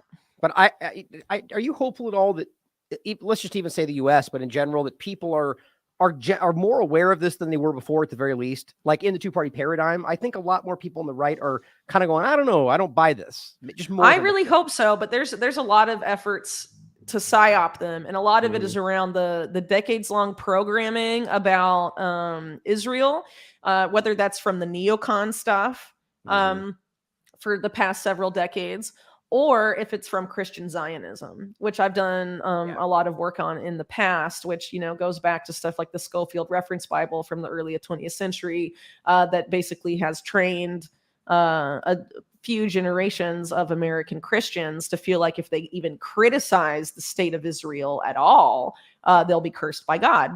We're watching And that play out. crazy because, the Schofield Reference Bible predates the existence of the state of Israel by several decades, but Zionism, political Zionism, existed at the same point in time. And as I've noted in my past work on Christian Zionism, there's a lot of overlap between the engineers of early Zionism and the Schofield Reference Bible. I mean, big surprise there. Yep. Yeah, well, that's very interesting. I mean, again, we're watching this play out right now in how this is working. So let's bring this. Unless you've got more thoughts on that specific part, let's talk about. The only thing I was going to say about that last one is that the guy who's put in charge of the Central Bank of Argentina is also ex-JP Morgan Deutsche Bank. So guess who's running Argentina's economy now? It's not the anarcho-capitalist. It's JP Morgan and Deutsche Bank, the literal Epstein banks. Right. It's just so Good crazy how job. you can call Citibank Obama. You can go back and through and just look at how clearly these banking industries are completely influencing and controlling, in some cases picking So cabinets. who runs the U.S. Central Bank? JP Morgan and Citibank. So now who runs Argentina's central bank? Man, Same that central club, bank y'all. point has been one of those like classic conspiracy theories that have never been, like the idea of the control of the central banks and the countries that don't have that. And it's such an interesting point of how many of these classic conspiracy theories are more and more fleshing out as the years go forward. I don't know. Well, dollarization itself is colonialism because the country Totally. loses its, financial autonomy over its own currency. Right. Whatever the Fed decides to do with money printing, rate hikes, whatever, they don't have any control over that. Right. And there's like several dollarized countries: El Salvador, Ecuador, potentially Argentina, remains to be seen, I guess, because Milei is already flip-flopping now on dollarization, but that was his big campaign pledge. Well, another aspect, by the way, other than the financials, the dollar side of it, is that in general, they will, through coercion, force a country to ultimately outsource all the things that they would otherwise create internally, right? So they're dependent on a foreign country for those things, and then make them ultimately create something that's only that's needed for the U.S. economy, right? So then they can pull that rug out at any moment, and you're screwed. Well, and we've seen that a lot. And then the dollar part there's of it there's a lot of interest in Argentina in other stuff. So the IMF for a long time was pushing for something they called debt for land swaps in Argentina. They literally wanted to take Patagonia off of Argentina. There's a group of Zionists that also want to take Patagonia off of Argentina, and they're affiliated with the same faction of Zionists that Milei is tied up with. And their claim to the southern part of Argentina goes back to Theodor Herzl, the founding father of Zionism, and his book, The Jewish State, which ostensibly created Zionism. But you could argue that the real engineers of Zionism are other people, as I've done in some past work. But basically, in that book, The Jewish State, he talks about where should the Jewish state go. And that chapter is about whether it should go in Israel or whether it should go in Argentina. And so there's some Zionists that think there is a claim to both. Yeah. So debt for land swaps from the IMF, Javier Milei is very close to those particular factions within Zionism that think that if Israel in the Middle East becomes, torn apart by war, then the new Jewish state should be in Argentina. Interesting. Isn't something Argentina to keep in mind? Where Hitler went? Isn't that the story? Oh, allegedly Hitler went to Brazil. If you don't believe he died in a bunker in Germany at the end of World War II. Oh, I thought it was Argentina. Is that not? That's weird. A lot of Nazis went to Argentina. Okay, well maybe that's and other countries in South America too. All over the place, really. Chile as well. Actually, the Chilean equivalent of Javier Milei, who's a guy named Jose Antonio Cast, his father was a literal German Nazi that fled to South America. Well, let's not forget, for those out there that think that sounds crazy, that the Lehigh Party, which was an offshoot of the Irgun Zionism the Stern Gang, it's also called. Yeah. Well, they twice tried to align themselves with Nazi Germany, once with Stalin. This has been Wikipedia. While the Holocaust was ongoing. Right, yes. Think about that. They did. That's just, it's you just know, so in a podcast with Robert F. Kennedy, I brought that up and he knew about the Stern Gang. Of course. And for some reason still acts like it's fine. Anyway, I digress. Well, here, the point is the same thing here. So we have this is the title in general. I'm more interested in the general point of the Zionist connection. Javier Milei's incoming administration is shaping up one of the most pro-Israel governments in Argentina's history. So again, you'd think that people might be a little more hip to the idea of how Zionism is kind of infiltrating these different cabinets, which, by the way, is not a racist point, despite their desperate efforts to do so. Well, just in general, Argentina, go ahead. Argentina has a very sizable Jewish population, and some of the most important political donors on the Argentinian right are very affiliated with Chabad Lubavitch specifically, and that particular brand of Messianic Zionism, Judaism. So probably the biggest name there is going to be Eduardo Elstein, who is the biggest landowner in all of Argentina, the biggest real estate giant, and also one of the biggest banking giants. And he also runs, I think, still the biggest conglomerate in the state of Israel. His holdings basically span Argentina and Israel mainly, and his career he owes entirely to George Soros. Interesting. Of course. Who basically installed him in Argentina. And he's also very affiliated with the Rockefeller-run Council of the Americas. So Eduardo Elstein is the guy that backed Mauricio Macri. And now basically most of Milei's appointees are affiliated with the previous Macri administration. So wondering if Eduardo Elstein is somewhere in that mix. It wouldn't be surprising. I mean, he's probably the most powerful behind the scenes force in Argentina's right. And then you have the guy that used to work with him, whose name I'm forgetting. But he owns like almost all of the Argentinian power grid.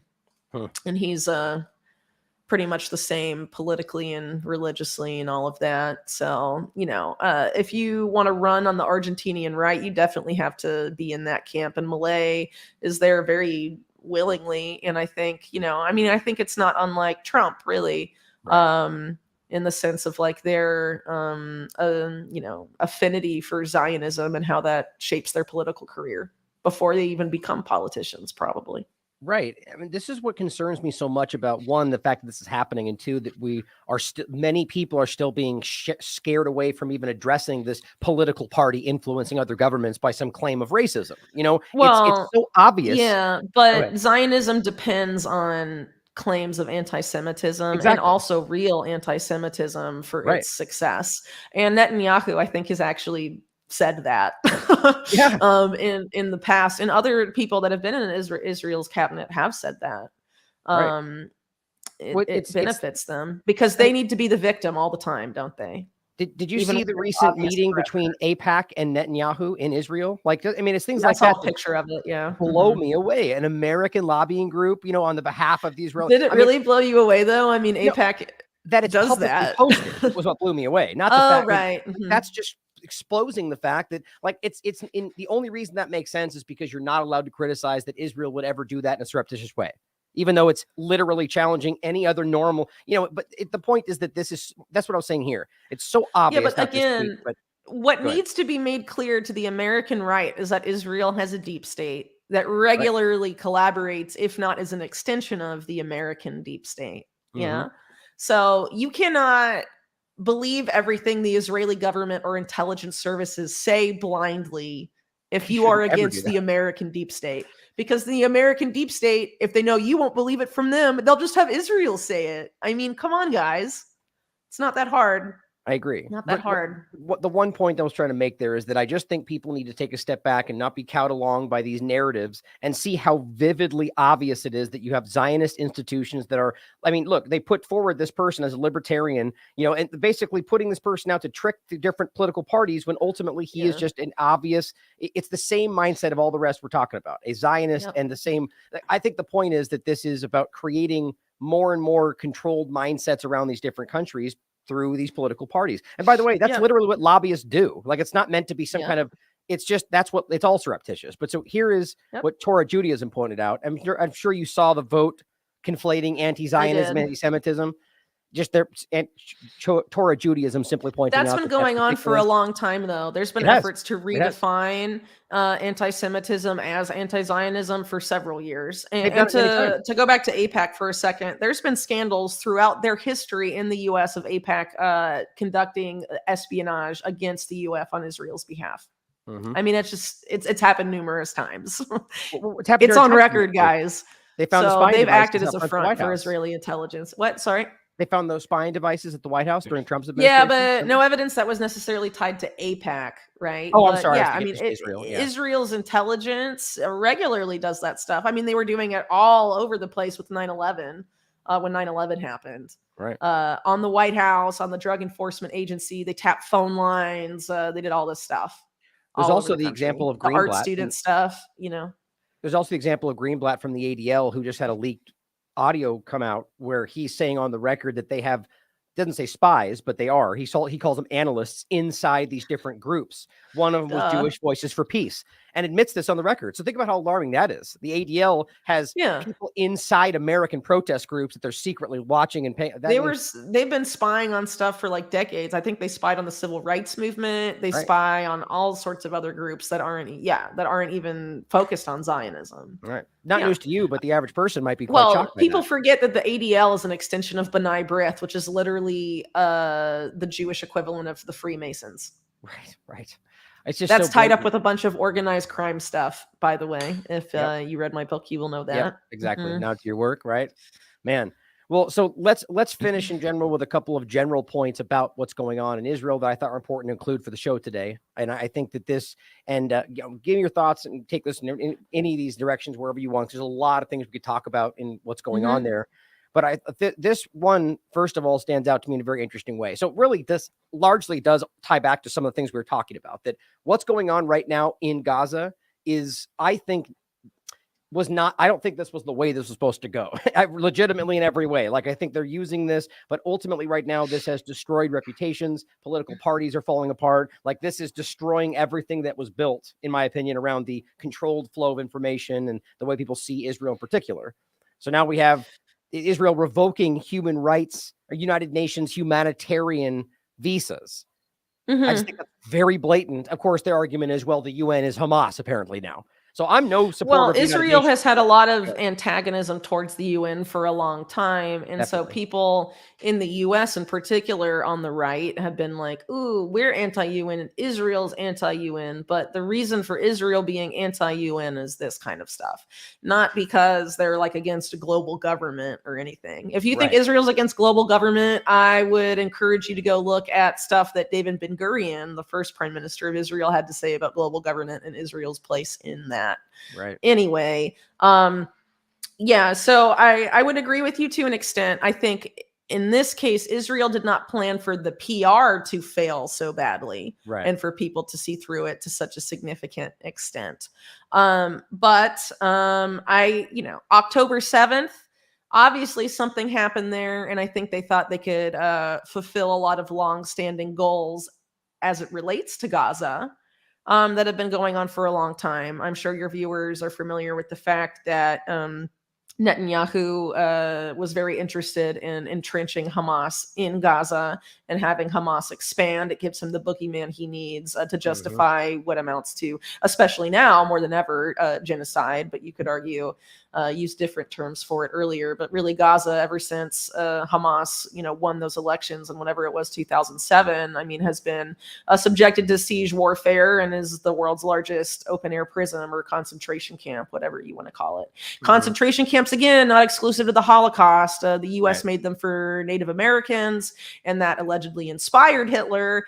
The U.S. made them for the Japanese in World War II. Also, So anyway, Right. It's a general term. It's not specific. I know, but people, yeah, get weird about it. But I mean, that's essentially in terms of what that word actually means. That's what Gaza has been for the past decade plus, right? So exactly. I think the Coalet policy and that think tank in Israel really tied up with Netanyahu. There was like this plan that was attributed to them about basically ethnic cleansing of Gaza before the current conflict.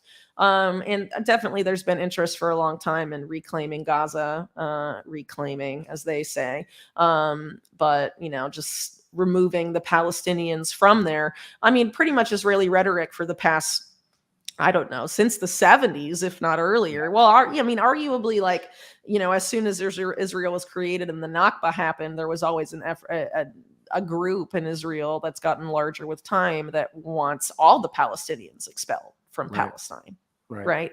So expelling Gazans from Gaza. Yeah. I mean, obviously there's been a group in Israel that's more powerful than ever now with the current government that wants them all gone. So maybe they saw an opportunity there and there was a stand down order. I mean, obviously October 7th, the official narrative is gobbledygook. And even like the mainstream media in the US has had to note that, whether it's the New York Times being like, they knew about this for more than a year, or all these warnings from Egyptian intelligence and whatever. The insider trading right before October 7th, the similarities to 9/11 in those kind of terms are very clear. And then the fact that, there's been increasing evidence, from Israelis that were there that day, that including military and civilian side, that a lot of the civilian death count on Israeli held territory was done by the IDF. Right. Well, so there's a lot we could talk about there. It's just you and I haven't got a chance to talk about all this. There's so many different points there. But first of all, just to clarify what I said first, what I think, I don't think it's debatable at this point. This was a false flag. There's a lot of different ways you could look at this. So we know for a fact all the different things many of you just discussed. There was, I guess now people saying it was an 8-hour window. That's coming from people high up in this discussion where there was no response. We know that before that, there was a checkpoint that was between the festival and Kibbutz Be'eri. So which doesn't make sense. They would have that deployed, but nobody else was there. We've got the IDF multiple times over the process of weeks, maybe even a month back, telling them they were seeing things and they were told that if you keep bringing it up, you're going to put you to trial, right? Your examples you just listed there, all the different, a lot of foreknowledge. There's a lot of data points. A lot of them are summarized in a recent article Ian Davis put out with Geopolitics and Empire for those interested. These should be public information at this point. I mean, it's so blatant. Effort Frankenson has been really ringing this bell for a while. My point is, the only thing I'm debating at this point in the card to that point is whether or not this was planned, executed by them, or it was something that they got wind of and thought maybe they could allow it to happen. And that didn't, like, kind of a Pearl Harbor Again, side. I think it's still too hard to know. I agree. The insider trading can also go either way in that case. Right. And there's arguments too within the 9/11 truth movement if it was something they allowed to happen or something they planned. I definitely with 9/11 fall in the latter camp for sure. Me too. Because the group that was responsible was financed by U.S. intelligence and all these other groups for decades and decades.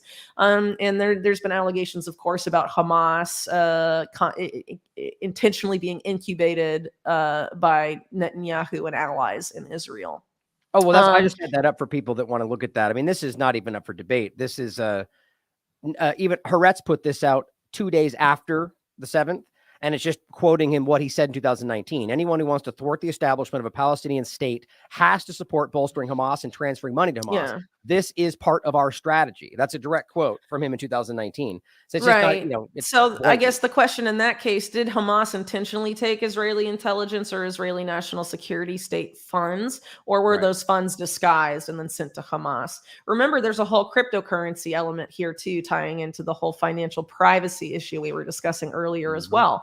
Crypto's being used to finance Hamas. Israel's very involved in the crypto space. Did they send all those funds per what you just showed to Hamas that way? And then are like, oh, now we got to end financial privacy. And if we want to allow Gaza to rebuild after the conflict, we'll have to know exactly where all the money's going, just like Augustine Carson's wants. I mean, come on, guys. Hope you guys can see this. Because it's pretty blatant. I mean, it's literally gonna probably be the same model that was followed in Ukraine. You know, BlackRock's gonna build Ukraine back better and whatever, and they have a CBDC and a digital ID ready to go.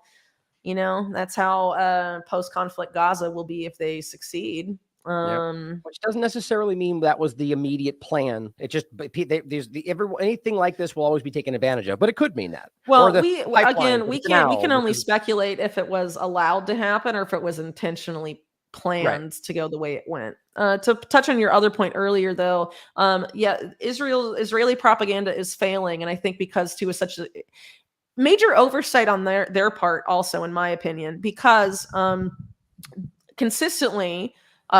Since forever, even preceding the existence of Israel as a state, their propaganda against Palestinians and Palestinian statehood is all based around dehumanizing Palestinians and treating them as barbarians, terrorists, animals, whatever. Like that Eli David guy basically like tweeting out pictures equating Palestinians to the devil, including babies. I mean, while simultaneously pretending like they're pinpoint targeting only Hamas. It's hilarious. But their target audience, the right, generally speaking, were subjected to that same stuff with COVID, weren't they? They were all dehumanized too, and are like, we don't like this, and not going to stick as well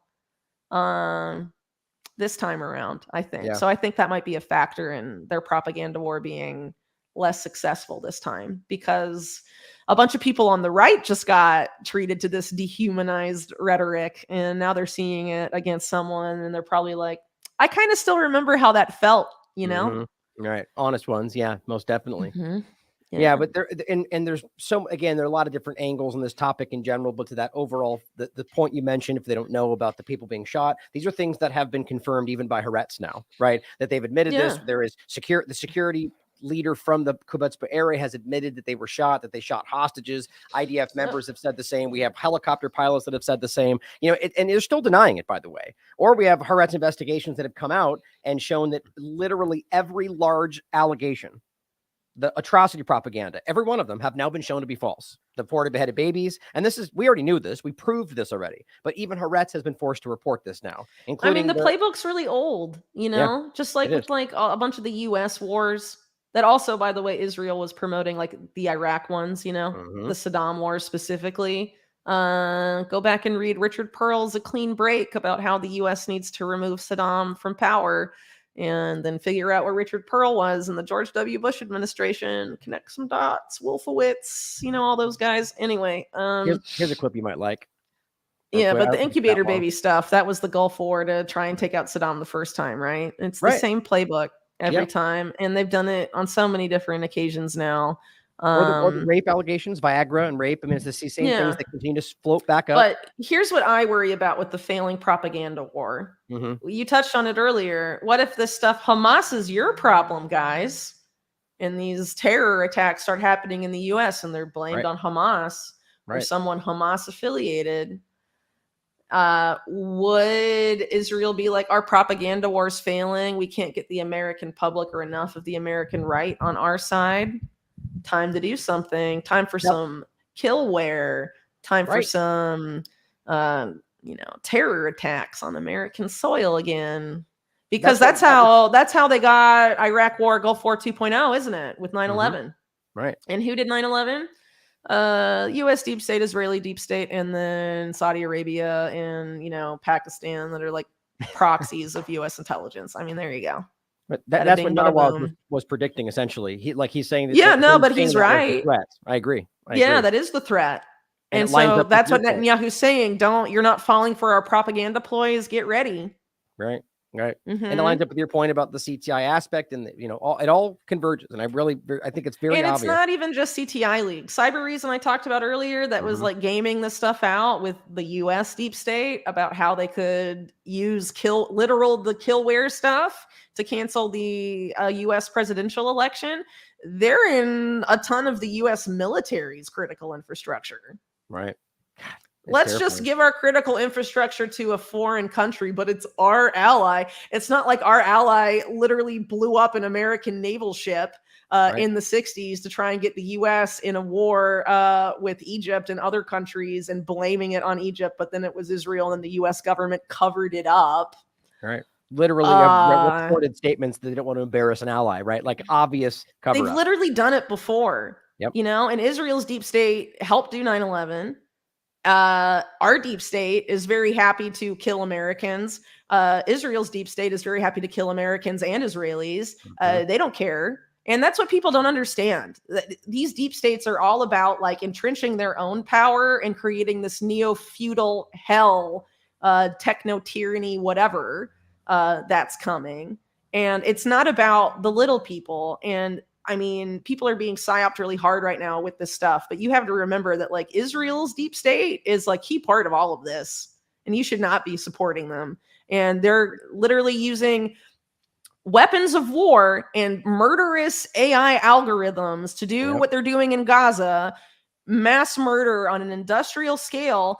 Consistently, Israel's cybersecurity and weapons industry tests stuff on Palestinians and then exports it abroad. What they're doing in Gaza, they'll do anywhere that resists the coming global governance, CBDC, digital ID, techno-feudal, AI-powered hellscape.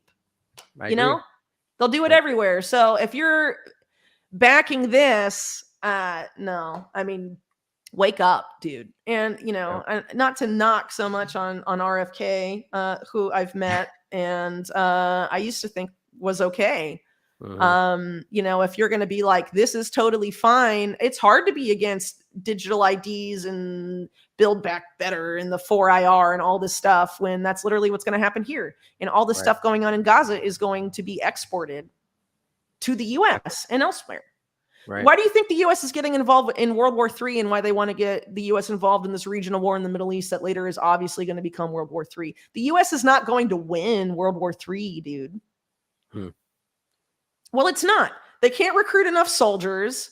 Yeah, the U.S. military is having all these problems. They have a lack of weapons. We've sent all the ammunition to Ukraine. We have no money left. Right. What do you think World War III is going to do? Whether or not then post-conflict U.S., who's going to build back better in the U.S.? The same people that are going to build back better in Gaza, guys. I would argue whether or not they have done all that other stuff, the U.S. still wouldn't be capable of, with the dynamic that's been presented. And any real analyst and people like Scott Ritter have talked about this. It's obvious that if this went the way that it seems to be going, Russia, China, Iran, Lebanon, or rather Hezbollah specifically, Syria, like it doesn't matter. They wouldn't be able to come out of this ahead. And I think that U.S. government is very aware of that, in my personal opinion. But the U.S. government isn't run by people loyal to the U.S. They're loyal to the transnational elite trying to make this big play for global governance. Right. I agree. So, if you want global government, what country do you have to destroy more than any other country? The country that embodies individual sovereignty, which you want to eliminate, individual freedom that you want to eliminate, and is the superpower of the paradigm you want to demonize. Obviously, U.S. empire is bad. I think we can all agree on that. But the goal is to make the U.S. and everything it stands for, even though that's not the reality, right, look as bad as possible. Right. Excellent point. And you cannot do that and have the U.S. come out unscathed like it did in World War II and World War I. That's what people don't realize. Yeah, I agree completely. And I'm glad you said at the end, at least that's the narrative, right? Because clearly, but it's a perfect point. They want to remove the symbol, whether it's true or not, that embodies the idea of what they're trying to replace. And the success of this plan hinges on what's coming now in the not too distant future, whether the American people sign on to this or not and are like, yeah, we want war. The U.S.'s entry into this regional war has to be resisted at all costs. Otherwise, its destruction is inevitable, because the whole plan for the U.S. once it enters World War III is to have the U.S. totally destroyed. Engineered fall of the West. So the only way to really avoid that, right, is to not get involved in World War III. Yeah, shocking. And that means knowing how they're going to try and get you into World War III and letting the public know that they're being had. And wouldn't it be nice if people with large platforms talking about the freaking CTI League would talk about what they actually do? It's important, but I don't know. Yeah, no, I agree. And people need to engage this honestly, because it's definitely something that's very important and in ties with a lot of different topics. Now, I don't know how much time you have left. I think we only have not a ton, 15 minutes. But I can stick around a little bit.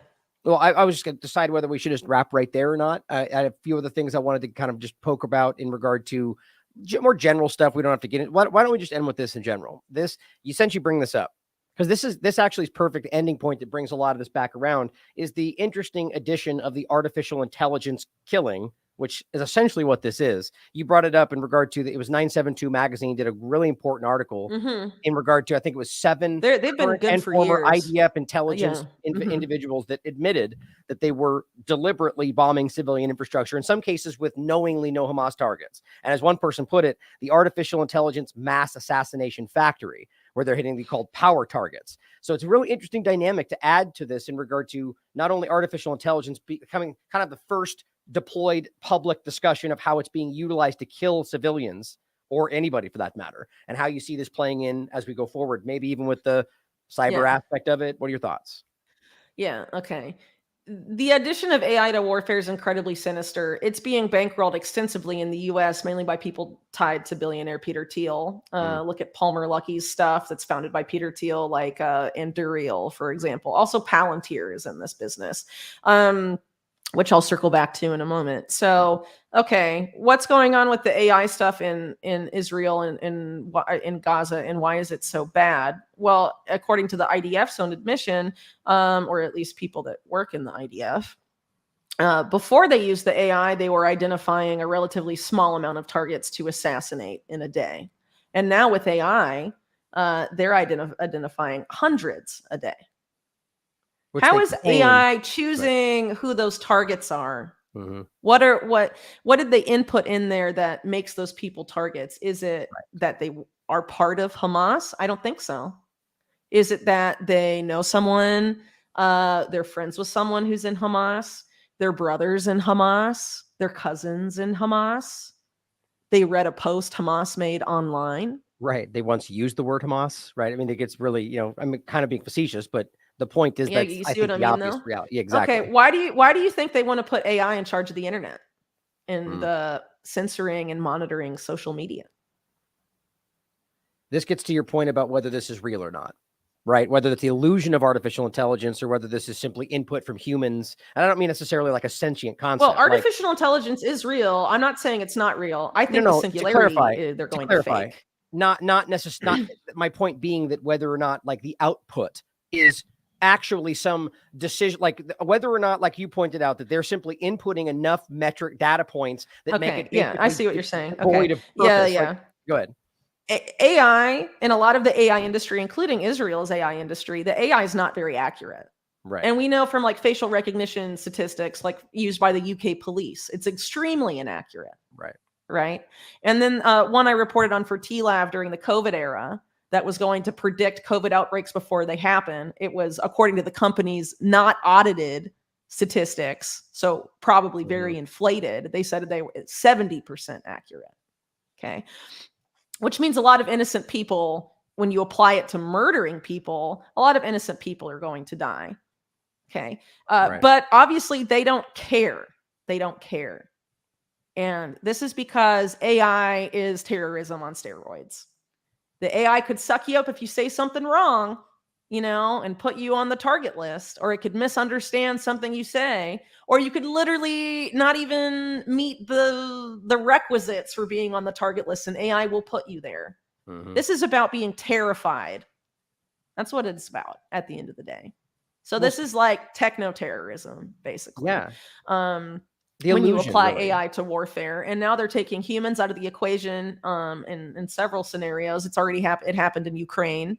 Right. Which is, by the way, a lot of the Ukraine weapons companies doing that. There's a piece on Unlimited Hangout by Strevola Pabst about this. It's Palmer Luckey and Peter Thiel. They're Americans, and they're making it for the U.S. military. They're building a border surveillance system. It's not working for people coming in, but is it for the people coming in, or is it for people that might want to leave in the future? Typical. Yeah, always the question to ask for the border discussion. And Palantir is not just a weapons firm, it's a data mining firm. It Right. profiles Americans based Right. on all of their online and banking activity. Mm-hmm. See, So what happens when the same AI algorithm that's responsible for censorship on social media or profiling people becomes the same AI that decides who to murder? Right. That's where we're going. And that's what is starting in Gaza right now. Right. And if you are co-signing this and being like, everyone in Gaza is a terrorist and deserves to die, it's going to come home to roost. And,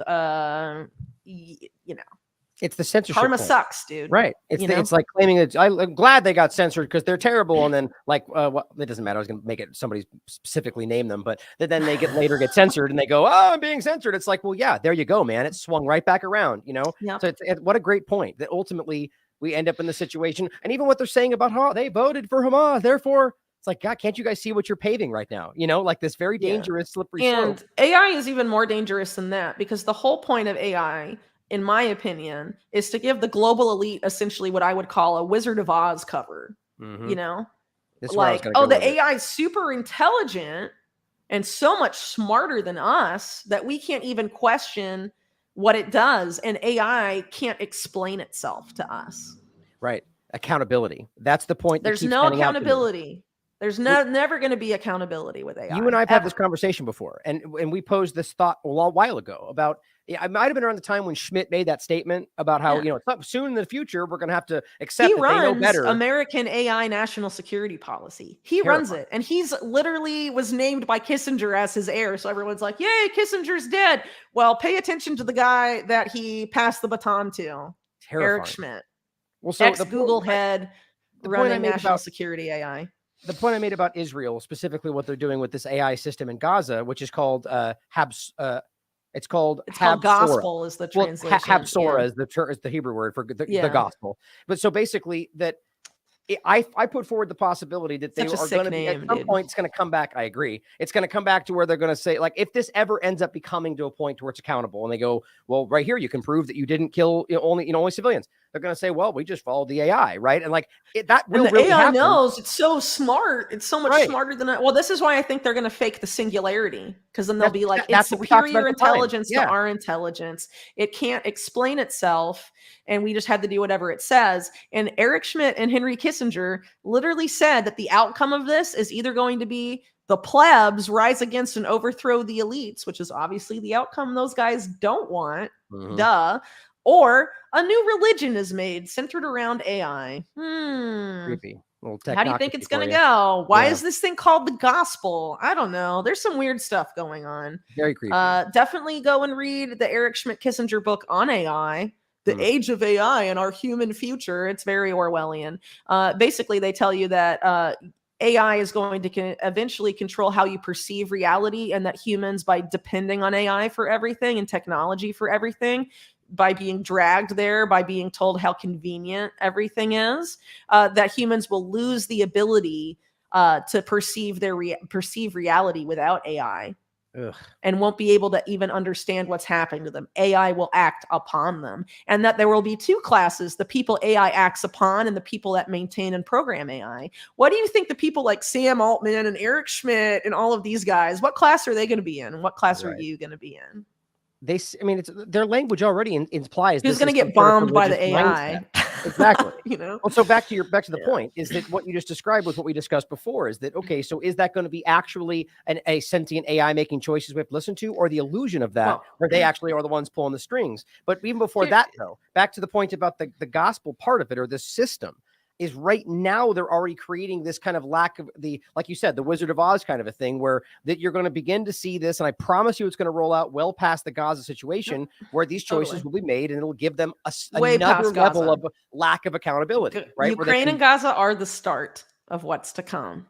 And That's people should terrifying. really be paying attention. It is. It's even worse than that. Think about it.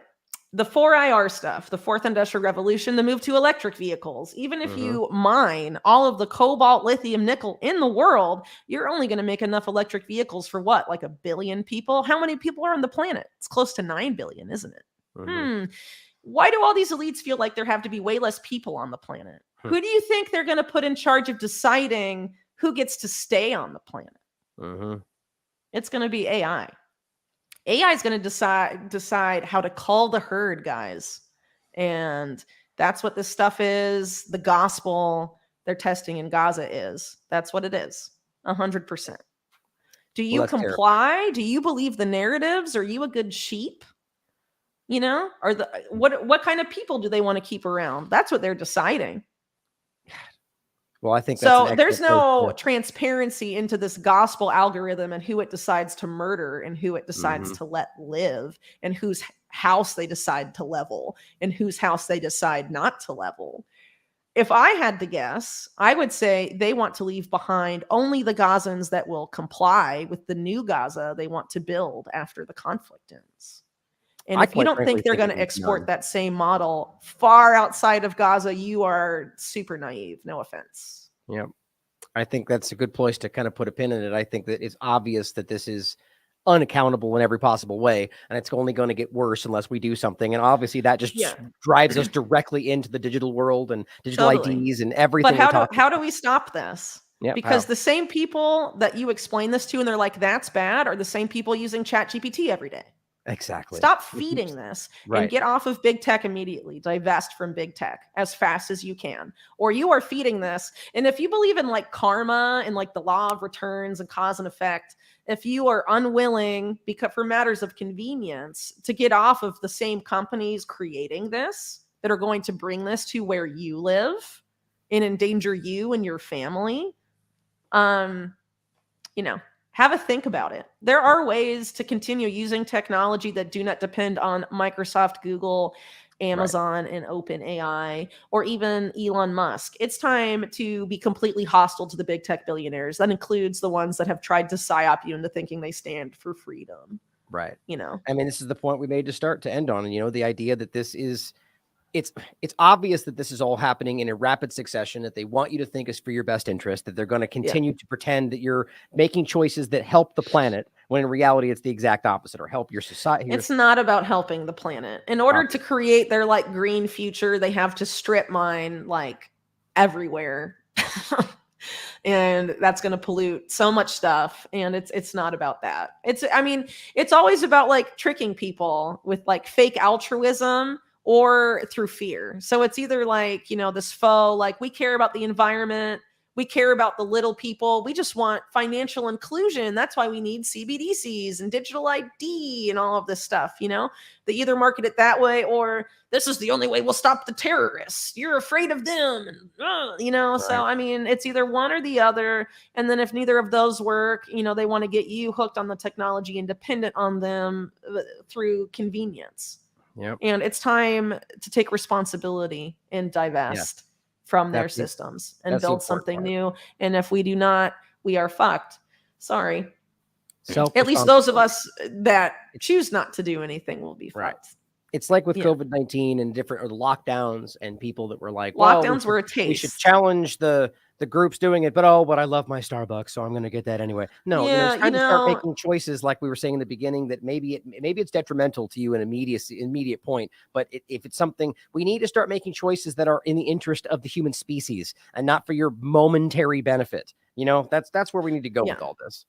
Yeah. Well, I mean, remember, people like Klaus Schwab and all these guys in 2020 and 2021 were being like, what's going to be worse than COVID? The cyber pandemic. Right. Telling you. And all this kind of stuff.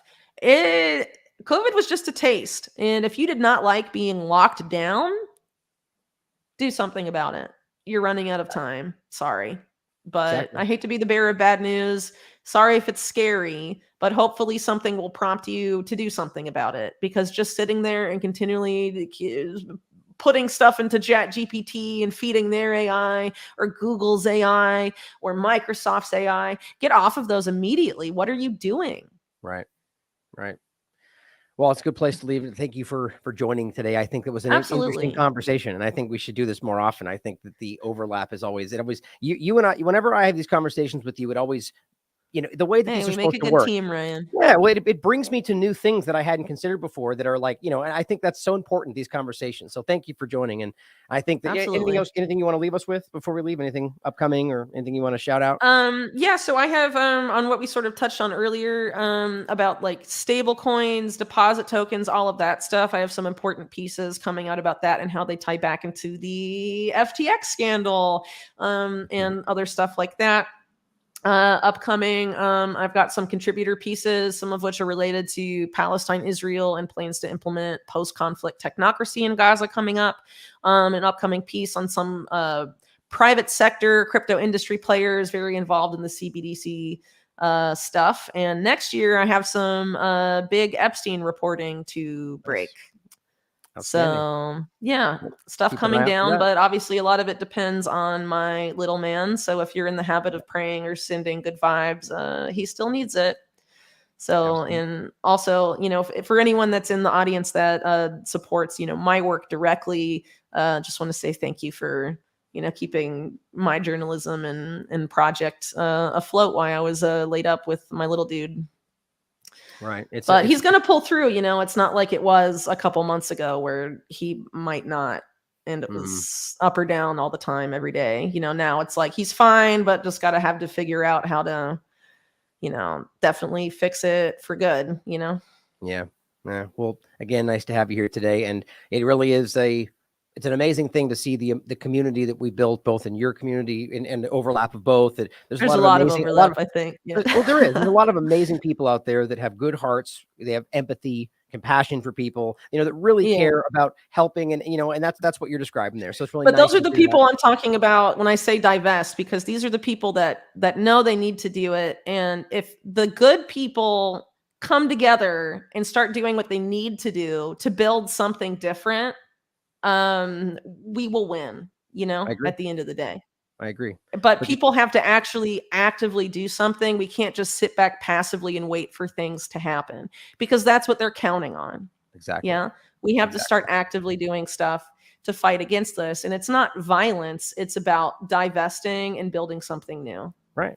We've talked about voting with your dollar and so on. It's those personal actions that make the difference. So, and again, shout out to everybody in the communities out there. We love you. We believe in you. And thank you for believing in us. And as always, question everything.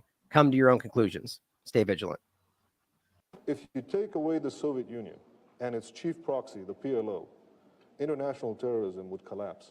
If you take out Saddam's regime, I guarantee you that it will have enormous positive reverberations on the region. Obviously, we'd like to see a regime change, at least I would, in Iran, just as I would like to see in Iraq. The question now is a practical question. What is the best place to proceed? It's not a question of whether Iraq's regime should be taken out, but when should it be taken out?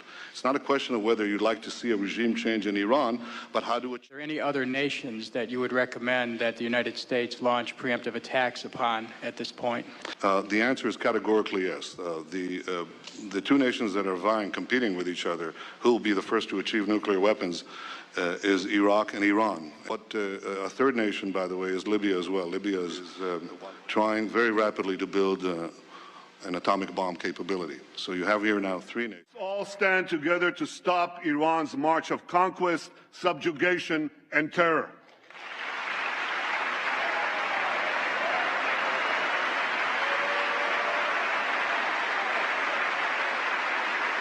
I know that no matter on which side of the aisle you sit, you stand with Israel.